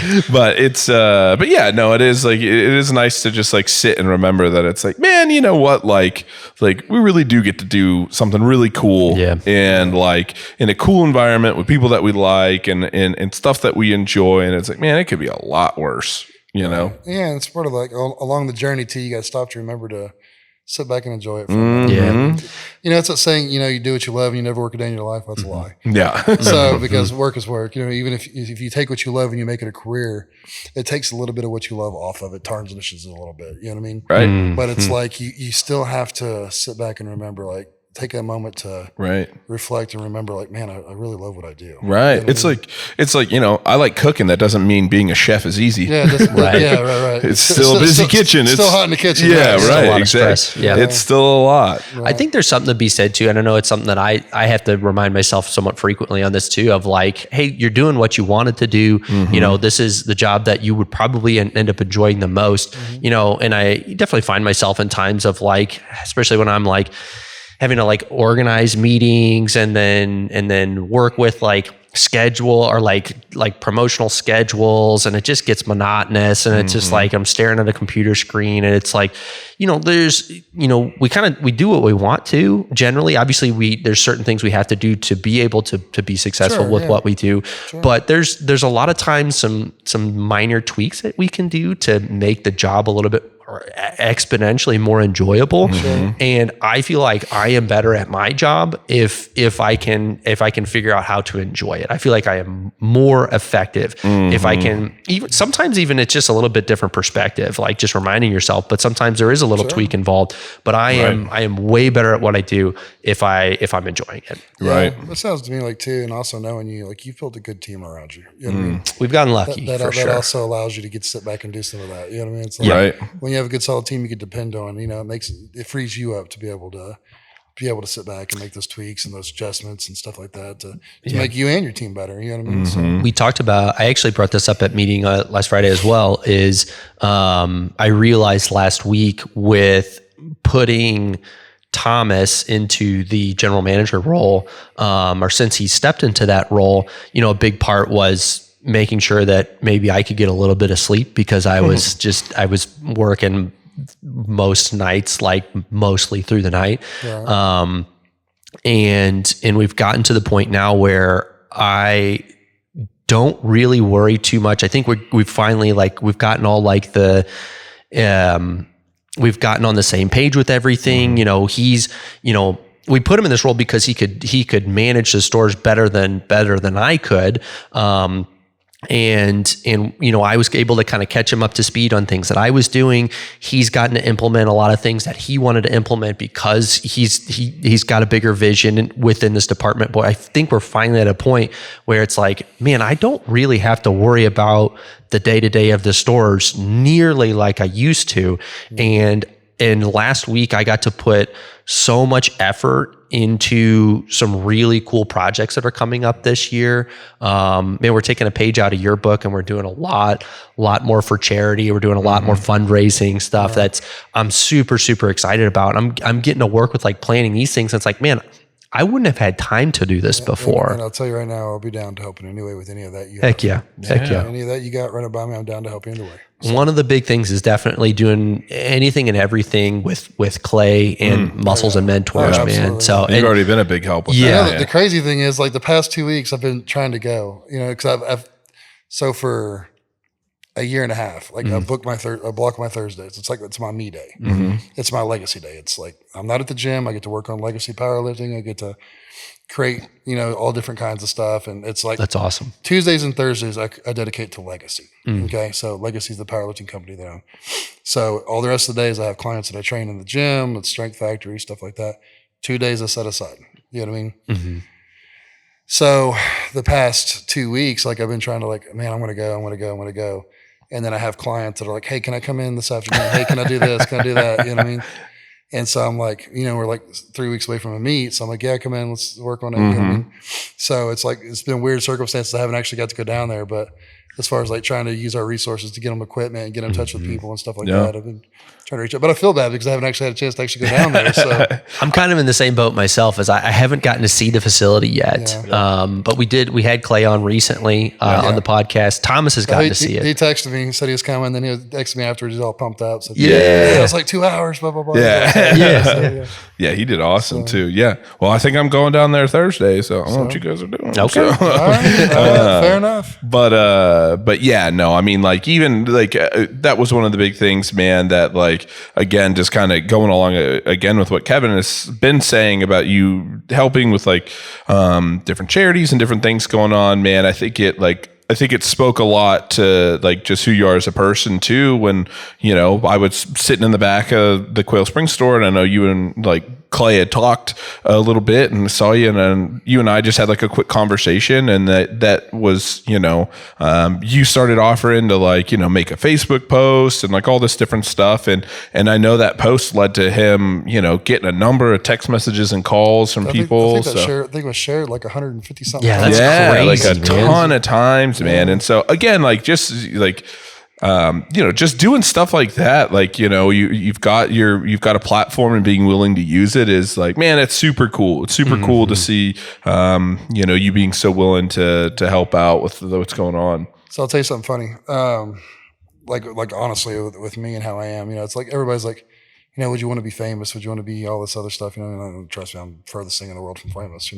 Well, besides when you had that French interview and then you got all those messages. Yeah. I could have been famous. Yeah. I got like 1,700 followers or something like that. It's like I'm the furthest thing from. I know people that have like 750,000 followers. Right. But I'm also one of those people. Like, I'm so humble that I don't put I had this conversation before too, because the whole documentary thing and stuff like that is like, I've got to work on start promoting myself more, but to me it's never about me, so I don't ever try and like, so one of my buddies like, man, you gotta make sure you take pictures while y'all are down there doing this podcast. Like, I promise you, taking pictures will be the first thing from my mind. Like, I don't ever think about doing stuff like that, because I'm not self-promotion, you know what I mean? It's not what I do. Right. But I always told myself, I always want to have a platform. Like, if I was famous, or had a platform to be famous and stuff like that, I would want it, but I'd only want it for one reason. Because I'd want to be able to walk into a children's hospital and light up a kid's day. Like, see the glow on their face. Right. Being excited and being Man, that'd be a cool feeling. That's the only reason why I'd ever want to be famous. Is like, other than that, I could care less about the rest of it. Right. But to be able to walk into a children's hospital and just make a kid's day just from, them seeing you. Right. Dude, that would be the best thing in the world. So cool. So, and that's what, like one dream I've always had is just to have that experience, you know what I mean? Just to make a difference just by, lighting up a kid's life just from them seeing you, you know what I mean? And that's and that's why, like, all these other, like, really famous people, like, I don't know how they're not in hospitals all the time. That's where I would be. Yeah. Like, that's like, for real. That's funny, because I was watching the NFL yesterday, which I'm not a big NFL person, but I was watching, they were talking about the Walter Payton Man of the Year. Where they're like, I'd be a shoo-in for that if I played football. That's all I care about. That's all I care about. It's like, did all the charity stuff and, lightening, brightening kids' lives and stuff like that. So I'm actually doing a cool deal in April in Arizona, flying out to Phoenix. And there's like a children's hospital deal. Like, a buddy of mine that owns a gym down there, he puts it on every year, and he asked me to come out there. And like, every person that had bodybuilders, powerlifters, strongman, stuff like that. And every person gets like a kid that you hang out with for the day. Oh, that's awesome. And then you do like a charity deal, trying to raise money for your kid and stuff like that. That's awesome. That's so cool. Yeah. So he asked me if I'd be a part of it. Like, of course I'll be a part of it. It's a crazy answer. You know what I mean? Yeah. Crazy question. Of course I'll be there. So yeah. So we're going to go down there. I think it's in April. We're going to go do that and all that good stuff. So yeah, it's fun, Do you know Shannon Thomas? Bodybuilder, physique guy. He was a coach. He was a coach at 4-Star in May. I think he's down in Moore now. Okay, I may buy black guy. He's IFBB pro. Real big arms. I've done some posing with him in the past. Super nice guy. I know Hayden real well. Hayden. Yeah, Hayden's a good dude, man. Yeah, I like Hayden. Shannon. I know there's other people that do this, and it's like, it's clicking for me, like, why, like, everybody does this. But he's the local Spider-Man. So I'll put a Spider-Man costume on and go to the hospital and light up kids' days. Like, it's like, I know why you're doing that now. Right. That's what you're talking about. Yeah. So we could just, I don't know, maybe Spider-Man, maybe more the Incredible Hulk. I'll put some green paint on. I'm not afraid to turn up a white shirt. But yeah, maybe you don't have to be famous to be able to achieve this. Using someone else's clout. Exactly. I like it. Yeah. It's funny. I went to breakfast this morning. I got a friend of mine that owns a restaurant up on the expressway. And so, like, when I needed my getaway time, like just my hour of just getting away from it all, I'll just go up there and sit and drink coffee and BS for a little while, you know. But we were talking today, and we started talking about it last year, but we're going to actually do it this year too. Is in September we're having a USPF meet, and it's going to be a 9/11 tribute meet. So that's super cool. Okay. Yeah, so we're going to do. Last year we kind of did it, and last year was kind of like our test run. Like, we didn't really put a whole lot into it yet, just kind of tested it out. And we, the War Acres Fire Department came out, and the Oklahoma City Fire Department came out, and they took turns walking the treadmill the whole time the meet was going on, stuff like that. So, but this year we're going to do like a big banquet. We're going to do a banquet beforehand. do like a silent. No, we're not going to do a silent. We're going to do a real auction. They're more fun. Yeah. The place we're going to do it at sells liquor, so we're going to do a live auction. Yeah, there we go. Get people toasted. Either wallets a little bit loosed up. Yeah, right. But we're going to do like, dinner, and then all the money, we're going to attribute to, the Oklahoma City. We're going to contribute it to the firefighters union. Nice. So very cool. yeah, I figured out if we donate to the fire department, they don't get it, but if we donate to the union, they do. So Yeah. I figure the city's got enough money. We're going to give it to the people that actually Make sure it gets to Right. the actual Yeah. firefighters. Yeah. Yeah. So we're going to do that, and it's going to be a cool deal. So, it's like, I'm not trying to earn my angel wings, just trying to do the right thing. You know what I mean? Right. So it's That's honestly, that's one of the most fun parts. We got to talk about this with Clay a little bit because obviously we talked about his program and the gym, that everything that he's putting together, man. But we got to talk about, man, isn't that the funnest thing about business though? It's like having the platform to be able to share things and get other people involved, or have the platform to be able to raise funds Right. and donate and help something. Make a difference, man. Yeah. Like, Yeah. It's super yeah, that's fun. what we're going to do for the found. So when we do that deal in September, I'm honestly just going to pick up the phone and call my buddies and be like, hey, you got some season tickets to the OU game you want to donate? You got some, I got a friend of mine that wrestled for, what's the guy up in, I'm an OU fan. So the coach up in OSU, the wrestling coach.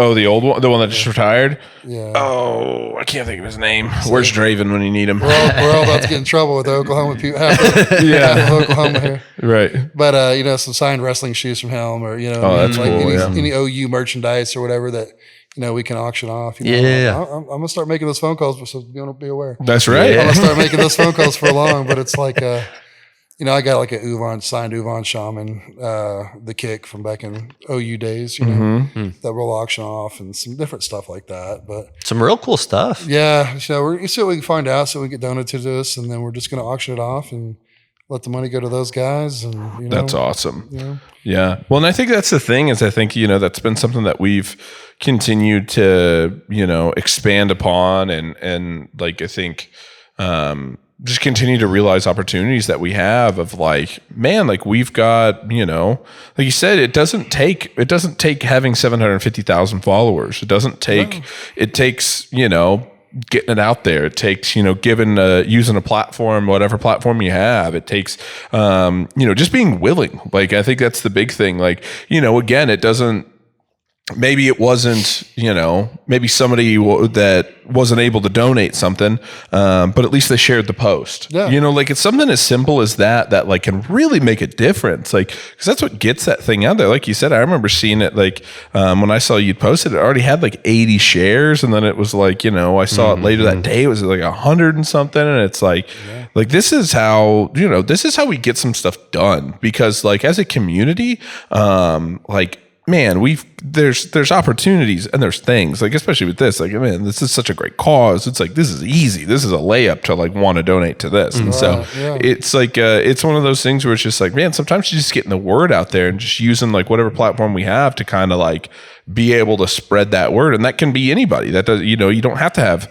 700,000 followers. It can be just Facebook and being willing to share it and like get the word out for somebody else. And so, and like in Clay's situation, I mean, it's like, we all went through COVID. Everybody hoarded fitness equipment that I know they're sitting in the garage and not using. Right, So right. it's like, let me help you clean that out of your garage. Literally, Let's donate though. some kids that can use it. You know what I mean? So Do you guys know John Dorsey or Goobu on Instagram? oh yeah. Does all the call out stuff. He'll do a lot of fundraising, or like he'll do like, it's usually quick one-offs, or a lot of quick one-off stuff. I think it's like a GoFundMe for, someone that is dealing with some trouble or whatever.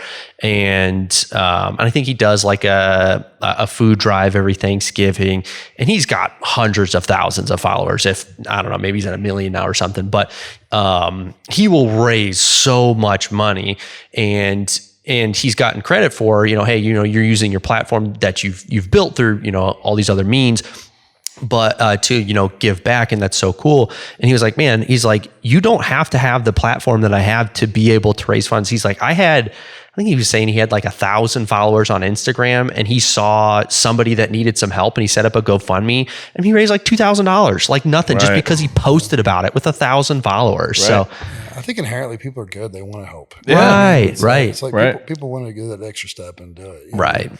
Well, and I think it's one of those things too, where it's like, I don't know if it's from people being, embarrassed if they need help or something like that, which I can understand that. But it's like, in situations like this, sometimes it's just like not like knowing it even exists is like so much of the battle. I think when it comes to stuff, it's just like, and so like you said, like it just takes, hey, share this, you know what I mean? Like, what is the like thing that they talk about, like supporting friends in business? It's like, it doesn't always have to look like money. It doesn't always have to look like buying stuff from them. Sometimes it's like, it doesn't cost anything to share their business. It doesn't cost anything to share something on social media. It doesn't cost anything to, leave a review or like help in some way. Like those things that you don't always have to, again, it doesn't have to look like a donation all the time. Like sometimes it is just like, being willing to share it, being willing to do this, being willing to do that. And then that finds its way for opportunities for people who like can and want to, help even more. It's like that maybe it never got to that person if you weren't willing to share it or whatever. Right. And I'll tell you straight up too. It's like,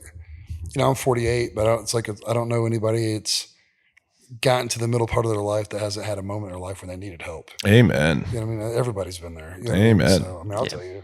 Yeah. Straight up, it doesn't bother me. I mean, I've had to file bankruptcy twice. You know what I mean? I've had to start over twice. Yeah. Once from a divorce and then once from a business that failed. Right.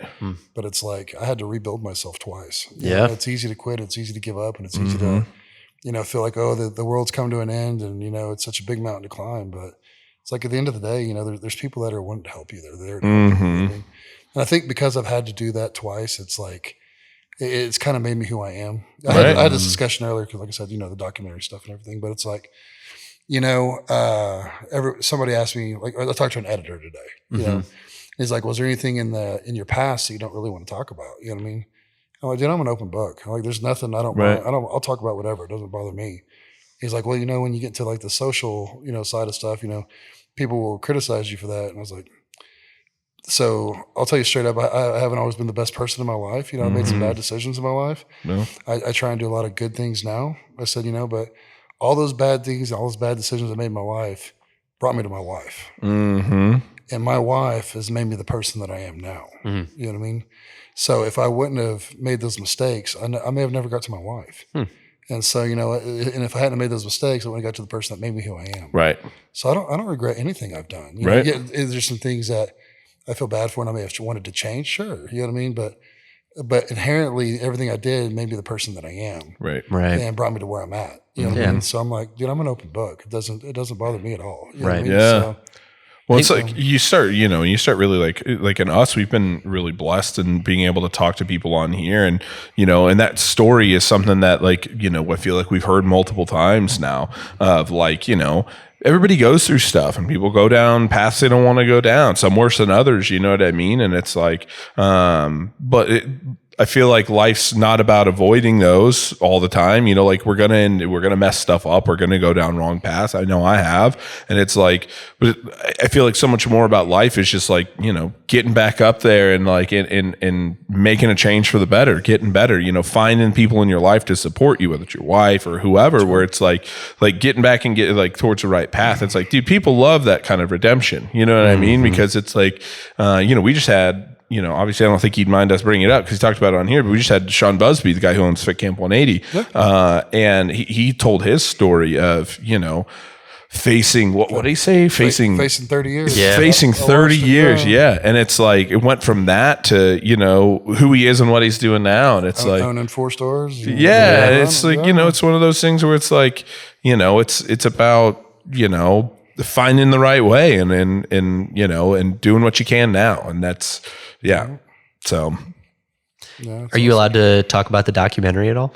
Sure. Yeah. I mean, I own it. I can do what I want with it. Hey, okay. I own it all, so I can do it. I can talk about whatever. How's that coming along? It's good. It's good. So the hardest part about this is, like I told you, it's like, so the documentary really is to lead into a docuseries that I'm doing. And the docuseries that I'm doing is based on, not to get too far into it, but we're going to be looking for the strongest junior girls powerlifters in Oklahoma. And then I posted about this not too long ago. It's like, I have a fear. And my fear is that the strongest female powerlifter in Oklahoma is in a small town that doesn't know what powerlifting is, doesn't know it exists, doesn't know she was made for it, all this stuff. And she's the strongest girl in Oklahoma, is never going to get the opportunity to experience it, you know? And when it comes to powerlifting, man, there's college scholarships available. There's things available to help kids and everything else, you know? Yeah. And so what the docuseries about is going to be, basically, we're going to be trying to put a team together. We're going to put the strongest powerlifting team in Oklahoma, junior girls powerlifting team in Oklahoma, 13 to 20. So juniors is 13 to 23, but we're going to probably cap it around 20 because we still have some character development, stuff like that. And if we bring people that are 23 in, it doesn't give time for the character to develop, you know? So 13 to 20, you know, we're going to start doing a open audition, casting call type of deal. And then we're going to start doing some recruiting. You know, part of the film is going to be recruiting girls, trying to put this team together, and, you know, just creating this group of girls that are going to go through the training. They're going to go through, you know, picking meets, picking goals, all this type of stuff, and going through the legacy training and everything. And it's going to kind of follow their journey and their experiences and their failures and their, you know, achievements and successes and all that good stuff. And then ultimately we plan on doing the first year is building the team. It's going to be called Creating a Legacy. And Nice. so we're going to do basically building the team is going to be the first season. Second season is going to be about them creating their goals, trying to achieve their goals, prepping for their goals, you know, training, all kinds of stuff. And, you know, there'll be some character building throughout it and stuff like that. So you know, it's funny when you start dealing with kids, you can give the premise and the guidelines, but it's going to kind of take its own stories just because of personalities and attitudes and parents and all kinds of stuff. You know how it's going to be. So that's going to be like the second season, you know, the second season, we probably plan on painting it with like the girls, like flying off to their competition, whether it's in like nationals this year's in Pittsburgh. There's another national that's in Fort Worth. There's junior nationals is in New Orleans this year. You know, if some of them want to go to Olympia, you know, that type of stuff. This year for Worlds, drug tested Worlds is going to be in Germany.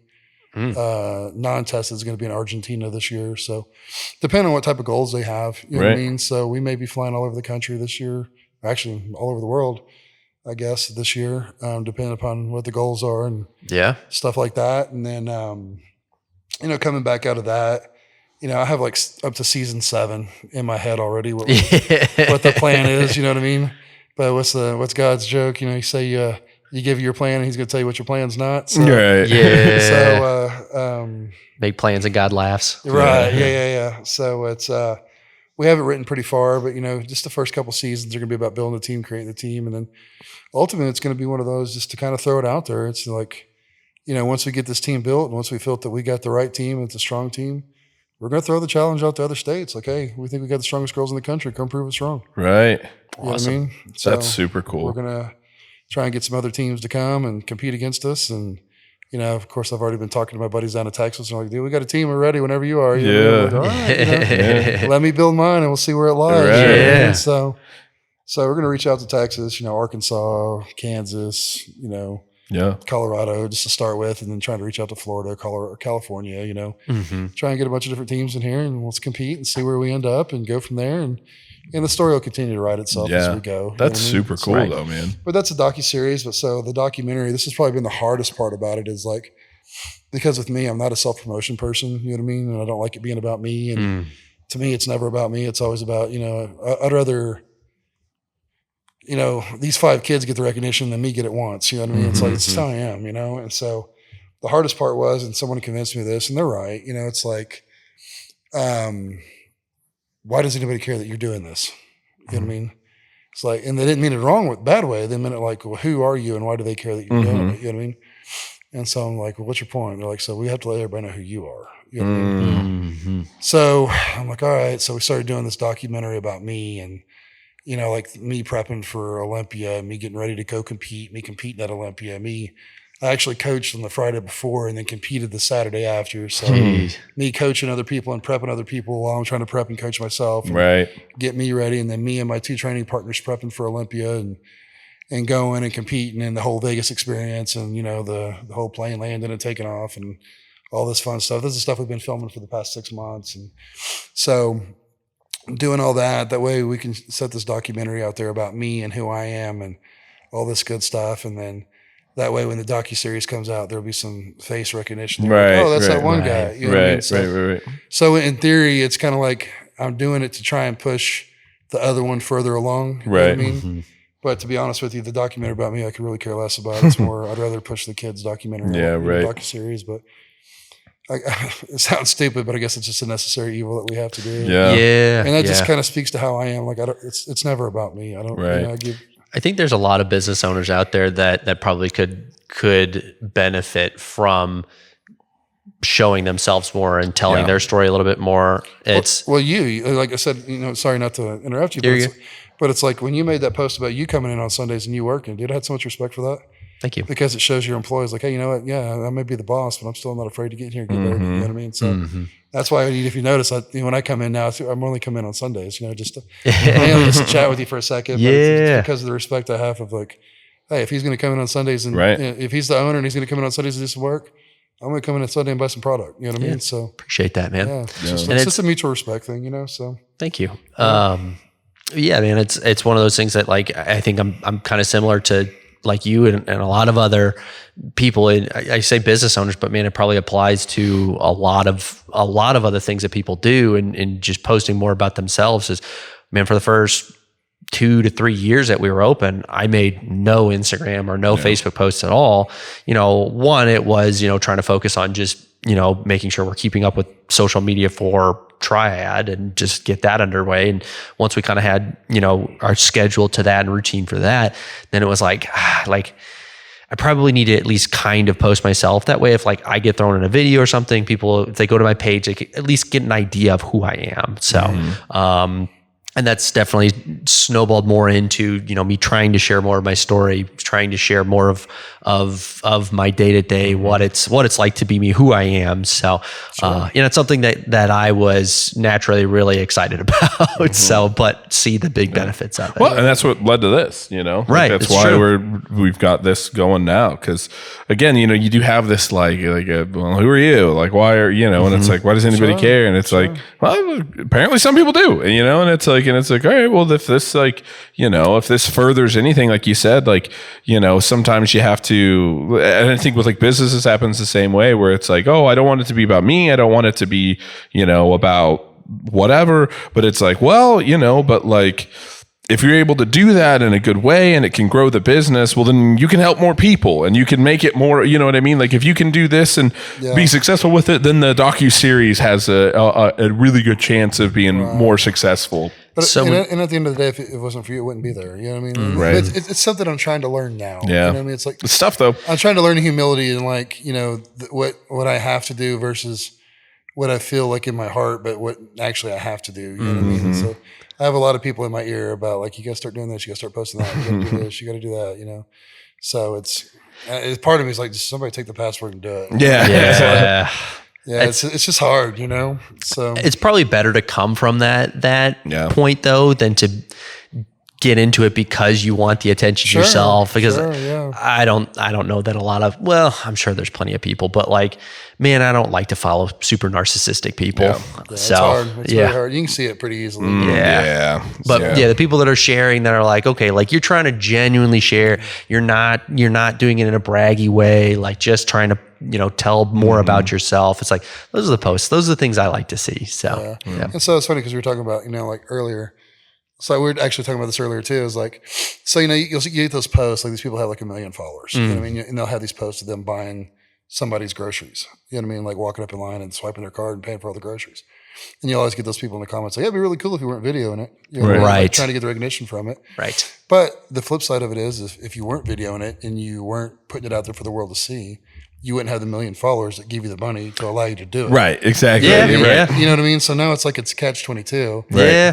That's a good point. And that's kind of like, well, if you don't put it out, you could actually have genuine purposes in doing it. Right. But if you don't put it out there for everybody to see, you're not going to get the followers to donate the money to allow you to do it. You know and inspire other people to hopefully do that as well. That's right. Yeah. So now it's kind of like you get into this, and that's kind of what they were talking to me about. It's like, okay, I could see the other side of it too. Yeah. You know, but I'm the one that's going to listen to the guy going like, well, why are you videoing it? Yeah, you know what I mean? right. It's hard. Yeah. So it's like, That is tough. yeah, it's a tough one for sure. Yeah. So. Well, not to bring you back and double down on your fear of the strongest girl in Oklahoma being somewhere not knowing. Sure. But we talked about this when I saw you at Quail. Is I always bring this up because like you always remind me of it when you talk about it. Is this girl I went to college with? She was actually friends with a girlfriend of mine at the time. And unless you're my wife listening to this, I've never had a girlfriend besides you, Of course. naturally.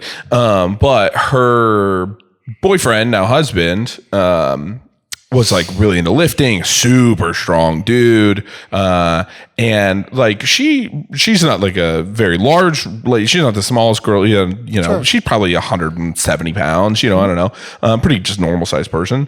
And I remember like after they moved out, they just had this garage gym where like they would lift. And I mean like strong dude, like he's squatting in his garage gym, you know, with his wife spotting him, and he's bending barbells and like he's strong dude. Right. And then like the next video or whatever I see from him is like her pulling 450 with like no problem. And I'm like, wait, what the fuck? like you are strong, strong. Like what just happened here? And it's like, again, you like start to realize that it's like, it can be just like, I'd never seen or even heard of her lifting through like all of college. I think it was like, oh, they got a garage gym. Yeah, I'll come out in the garage and work out with you, honey. And now she's like pulling 450 and you're just like, huh? Like that's crazy. So yeah, I mean, it like goes to show though that like there's like that somebody who is like could be a great power lifter might just be hiding somewhere, not even realizing it. So I'll give you a prime example. There's a girl named Cheryl that we train at the gym. So Whitney does her nutrition, my business partner, and she's actually competing in I think it's a fitness and figure competition. So we sponsor one we put one on every year. Right. Cushing. The GBO show, right? The GBO show, yeah. So her name's Cheryl, and so she went to Olympia with me. She competed, never powerlifted a day in her life. Never, like we met her like 3 years ago. You know, walked in like a ball of energy, like who the hell is this? You know? And so she's like asking me 500 questions about getting in shape, doing this, doing that, diets, nutrition, you know, what supplements to take, blah, blah, blah, blah, blah, and all this stuff and everything. And I'm like, listen, here's the one thing I can explain to you about me, and I tell this to people all the time. I paint red fences for a living. This is what I do. I don't pretend to paint blue fences. You're asking me about blue fences, right? Yeah, now. right. You know what I mean? So let me send you to someone that does blue fences because I do red fences. You know what I mean? So I sent her to Whitney. So, so she's trained with Whitney for a couple of years. You know what I mean? She's lost like tons of weight, got in great shape, and like 63, amazing energy, all kinds of stuff. You know what I mean? She had that to start with.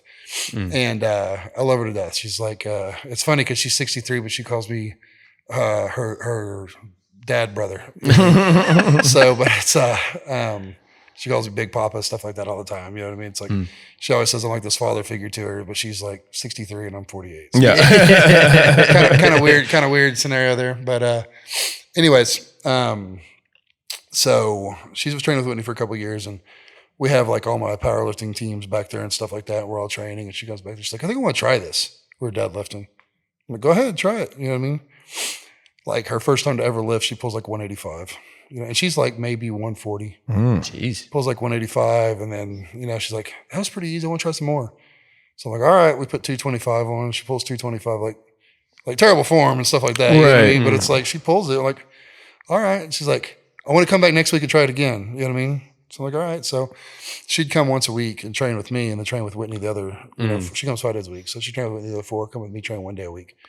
Well, in, I think it was like 5 months, 6 months, she went from never lifting to winning Olympia.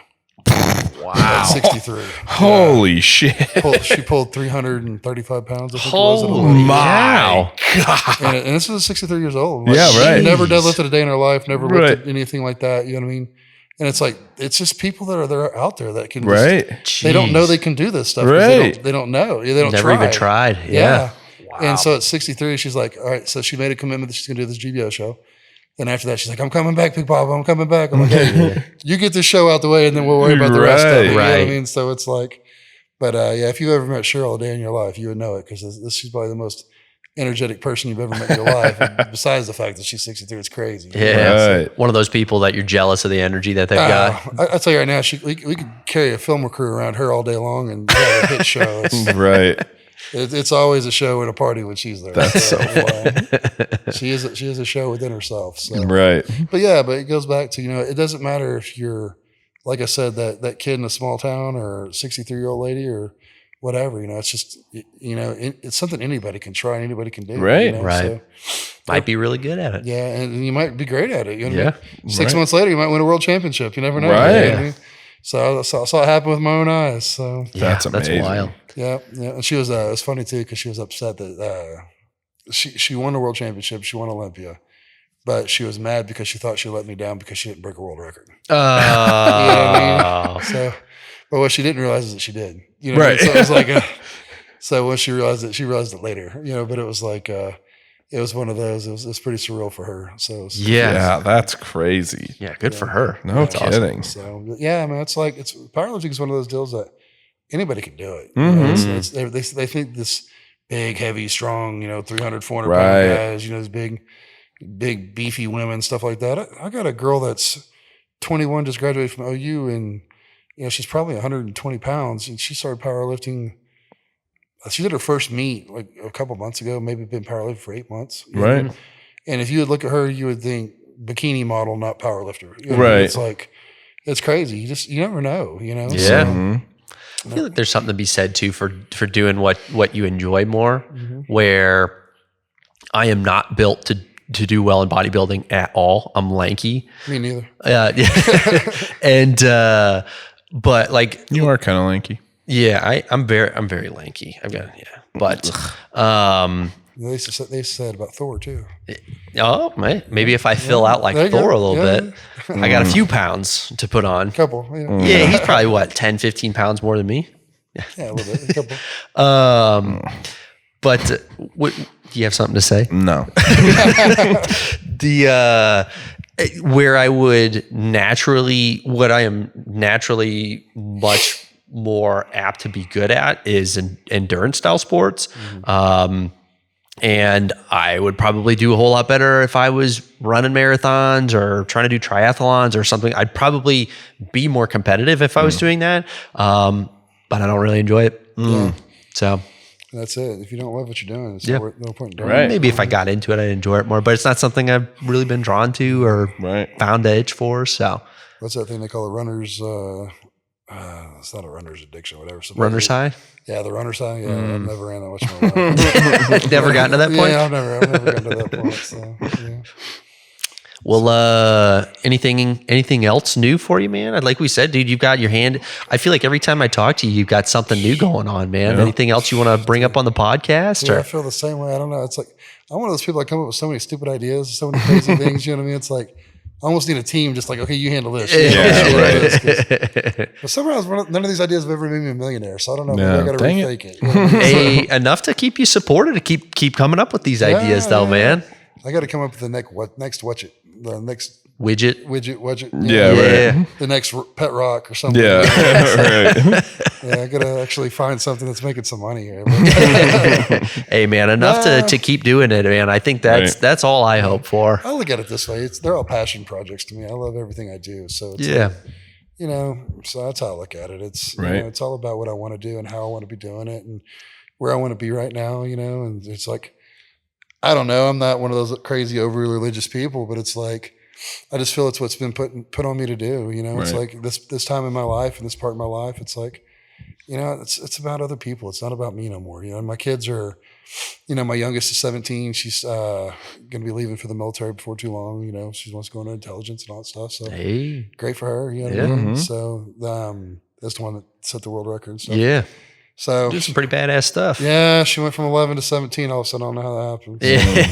So, I tell her all the time. She promised me she wouldn't grow up, so she lied to me. But I don't know. It's weird because and the real hero in all this, to be honest with you, is my wife. It's like, I own a gym and I own a clothing company and I own a training company and stuff like that, have my own powerlifting team and stuff like that. But I'll be honest with you, man, if my wife didn't work the way that she did and does what she does, I wouldn't get to do any of this. I'd be stuck in a career that I did for 26 years and wouldn't get to chase what I love. And because she works the way that she does, it allows me to get to do the things I love. And so, at the end of the day, I gotta give it all back to her. You know what I mean? It's like, I get to do what I love. I get to help as many people as I do because of her. So it's we're a good team. You know what I mean? Yeah, so that's awesome. Some days I come home and I see how stressed she is and I feel bad, and I'm like, it's one of those, I know that she doesn't want me to change how I do things, So, so help in any way that you can to make sure it keeps flowing. Yeah. I told her at the beginning of the year, like, so 2024 was kind of about me, just to break it down. 2024 was about me. It was about finishing up some things in my career that I had some unfinished business, some things I wanted to do, kind of the what ifs, get the what ifs out the way and stuff like that, and kind of close my chapter on me competing and it, being about me and everything, and which is kind of a selfish thing to do, but in order for me to move forward, it's kind of one of those, I had to finish the me side of it, you know what I mean? And so I made a 2025, I didn't make a resolution, I just kind of made a commitment that 2025 was going to be about business. It's going to be about, growing the strength factory, growing legacy, growing the training, focusing more on my online stuff with my clothing company, with Legacy Clothing Company. So everything revolves around legacy, But focus more on that and getting more of that information out there, and really, just putting more time and effort into that. And so I made a pretty big gesture to my wife, a pretty big statement, at the middle of January that, I was going to keep it to myself and I didn't want to say anything or nothing like that. But it's like, I had to get it off my heart to her. So I told her, hey, I'm going to tell you what my goal for 2025 is. And she's like, what's that? I said, my goal is to retire you. It's like, love that. I don't mean that you're not going to be working, but my goal is that you're going to be working with me. It's like, we're going to be working together. I want to grow this to where you can actually enjoy waking up in the morning and not having to go to work, and we can do this together, and so that's my goal for 2025. She'll support you in a very different way way. Because I was going to say my wife Alyssa is she's the only reason that I get to do what I do is because, one, she was willing to move to Oklahoma when we were still dating, and has worked for us since 2019, and she handles all our inventory, runs our payroll. She keeps our books. She does everything that I'm not very good at, or will take me weeks to do. She'll do in a matter of just a couple hours. So, and we got to have actually a really cool conversation recently that a big goal for me is where we have depended on her so much since we brought her on, very, very quickly. I have wanted to at least have some sort of avenue of, hey, we don't have to depend on you so much that a lot of the weight of the company isn't resting on you, and that if you needed to take some time away and spend it with Riley or whatever, that the company wouldn't collapse, because that we very much have been in that position for a long time. So we've got Preston here at the warehouse that helps out with, he deals with all our manufacturing. He deals with a lot of our inventory. He deals all the Define side of things. He deals with, he's starting to take on some other projects, especially on like kind of the data side of things, but he's starting to kind of help Alyssa out with some of the inventory and the reordering and that sort of thing, just starting to dabble so that it's at least making it possible for her to have someone that could step in if she's not able to. Cause she's been in a position where the day that she gave birth to Riley, she was running payroll. Like, she got up early and she's like, yep, I'm going into labor. She's like, I need to get payroll done before we go to the hospital. Yeah. And it's like, I want to have somebody else there that can do that. So we're getting like closer and closer, and I keep talking to her and Preston about, Preston helping out, because her job will become bigger and bigger. We need at least another person to help. Sure. But also someone to step in. And I think it was just this weekend, she kind of approached me when we were talking about her. She kind of brought it to me. She was like, hey, I know you're trying to take, push a lot of my responsibilities off. So a lot isn't dependent on me. She's like, but I don't want to do nothing though. She's like, I want to help and contribute and help grow the business in some way. And that was the coolest moment for me. It was like, it helped me really confirm that she's not just here because she has to be here, that she enjoys she working on the business with us. So last Saturday, like my wife, I told you my wife doesn't come to the gym. You know what I mean? So last Saturday we put on that first meet that was actually a legacy meet that wasn't sanctioned through any other federation. It was just straight up a legacy powerlifting, non-sanctioned meet just for kids. And so it's funny because there's the booth, like you said, at the table with the input and the computer and stuff like that. You know what I mean? Like my wife sat there with my partner Shane, and she actually, first time she ever came to a meet and actually enjoyed it. Like she sat there and worked and inputted data and stuff like that. So my wife, she's a GM for one of the largest collision centers here in Oklahoma. Oh. So she's the GM, so she's over like 18 to 20 something guys. You know what I mean? So she's got to be the boss. You know what I mean? And so it's like when we talk about, that, just to give you an example, like she comes home and like first thing she'll do is go in the backyard for 10 minutes and decompress and then walks in the house. She has to go from boss mode to wife mode. You know what I mean? So it's like, it's part of that process that we learned. And it's like, I appreciate that she does that, but now it's like, I'm ready for her not to have to do that. Right. So it's like, but yeah, so I was actually excited because I found something that she actually enjoyed doing. It's more up her alley. You know what I mean? So, because I think if she decided to come to the gym, she'd hate it. You know what I mean? So now I just know like there's something that she can do that kind of ties her into the business. So that's awesome. Cool. That's super cool. It's a fun thing. It's not the easiest, at least from Melissa and I's experience. There definitely was like a lot of figuring out how to work together. I mean, being together for a number of years prior to it definitely helped. But dude, it is one of my favorite aspects of working here is getting to work with her. But I think in the aspect of it, you're kind of the same as me. Is like, I'm good at the guy that's talking to people, working the crowd, like front face of the business, like up front, talking to everybody, being out there, shaking hands and kissing babies and all that type of stuff. It's, that's what I enjoy doing. It's where I'm good at. Where I'm not good at the backside. You know what I mean? The computer processing, data and analysis and all that stuff. That's not me. Yeah. You know what I mean? So, but that's what she's really good at. You know what I mean? So it's like we complement each other in that way. So I think it's going to be a nice combination whenever. Yeah, that'll be great. So that's super exciting. Plus, it's going to take some of that stress off of me, like the things I don't want to do. Yeah, That's right. You'll be more efficient. Right. That's make more money with businesses. Absolutely, yeah. That's exactly right. Yeah. So yeah, no, it's pretty awesome. So I'm excited for it. But like I said, that's my goal. Is like, I want to retire from the collision business. You know what I mean? So that's awesome. Let her actually get to enjoy some of her time. Right. Yeah. Amen. And the flip side of that is, like I said, with my youngest being a senior this year, or she's actually a junior, but she's going to graduate this year. Wow. But getting ready to go into the military, it's going to allow us we can travel and do that kind of spend stuff. time together. Do that kind of stuff and where, start dating again, all that good stuff. So your good. life is about to get a whole lot different. Yeah. I'm on the complete opposite spectrum from you, brother. Yeah, we're going full in family mode. Yeah. I'm employee by night and dad and husband by day a lot of days. So I think I told you it's going to be over in like 6 weeks though. Yeah.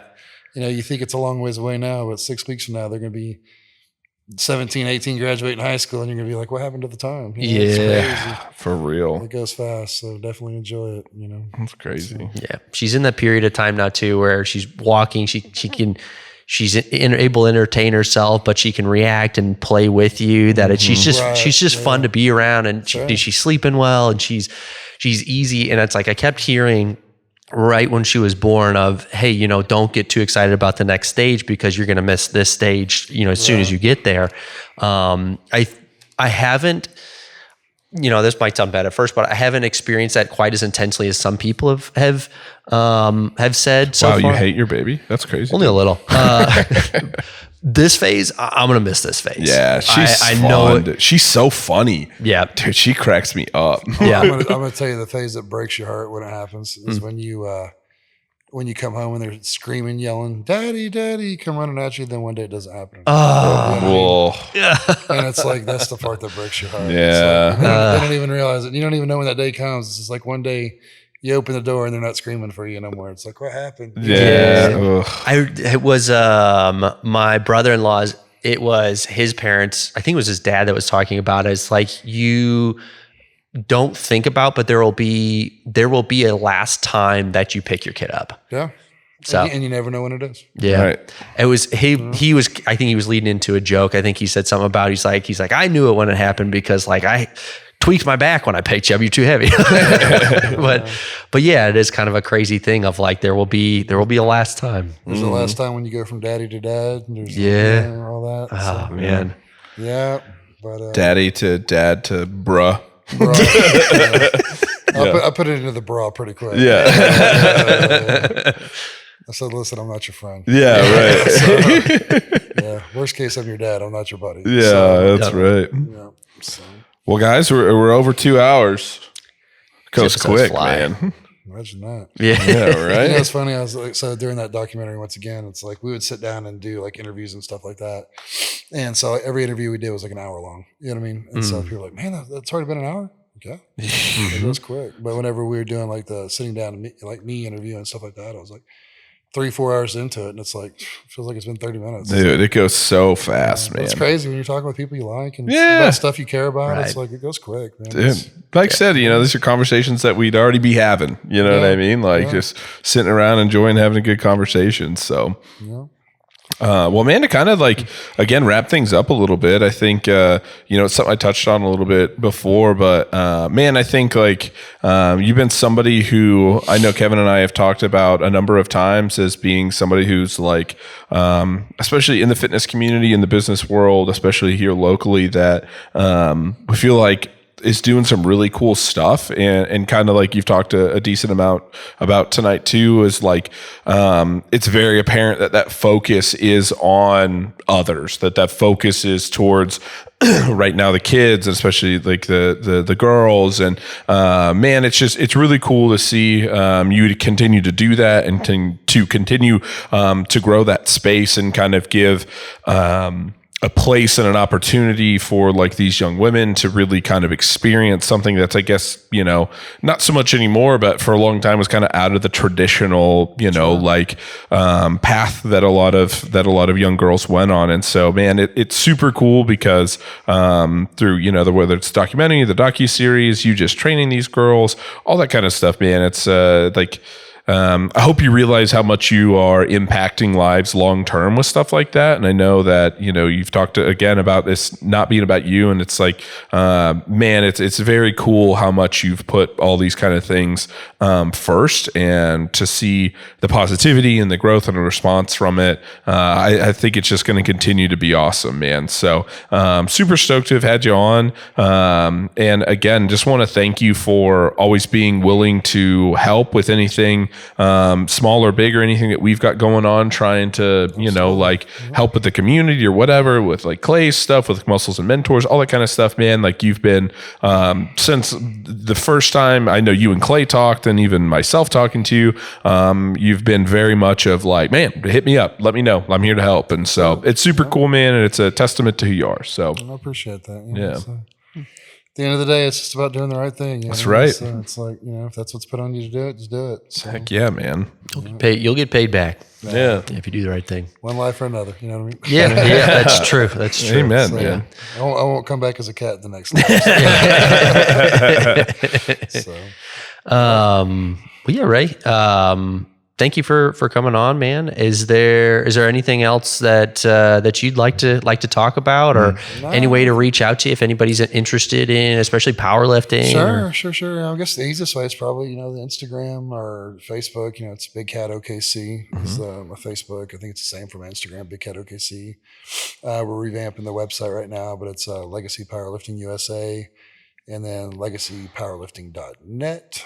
So those are the best ways to reach out to me. Nice. I'm always available, so I'm probably one of the easiest people in Oklahoma to get a hold of, unless it says accounts receivable on my phone. then I'm not receiving any more accounts. Jokes to the phone. Those Verizon always pops up crazy things. So I always laugh about it. I think I've gotten 13 scam calls since we've been on this podcast. That's what it always says. Jeez, you're getting that many? Dude, I've gotten so much. Literally, like every time I've touched my watch, it was hanging up on a random phone number, like a random scam call. I don't know what's happened. But, and this, to be honest with you guys, is like, to turn it back on you guys, thank you guys for what y'all do, to be honest with you. You know what I mean? It's like, I know y'all do the bike still too, y'all do the donations here in the city and everything you guys do to help out the community and stuff like that. It's like, thank you guys, because I know you guys do a lot too and probably don't get a whole lot of credit for it. So just know that it's noticed and know that it's appreciated, So Yeah. I we don't do it for the appreciate you credit. guys. Well, I know that. Like I said, none of the people that really do it for the right reasons do, but it still needs to be noticed and still needs to be appreciated. So thank you guys for what y'all do. It's pretty awesome. man. So. Well, it's only possible, man, because you let us be involved in everything that you have going on, whether it's for charity or whether it's for just being involved with powerlifting meet or stuff you have going on at the gym, man. Just having those connections and being able to be part of the community and know people. That's how we've been able to do what we do. So Absolutely. Yeah, guys, well, I appreciate it, man. Heck yeah. Letting y'all know. Kev, what episode is this? 62, I believe. 62. It took 62 to get to me. Look at that. We had to build, you had to have the documentary. We had to build some clout first before we could ask you to be on. Right. We had to get warmed up. We had to get better at. We were terrible in some of our first episodes. So. I'll tell you what. Thank you guys. I appreciate it. Yeah. Thank you. And thank everybody for tuning in. We appreciate you as always. And thanks for listening. Yeah. And go buy your supplements to try it. You heard it. Hopefully they do if they listen to this podcast. That's right. Bye.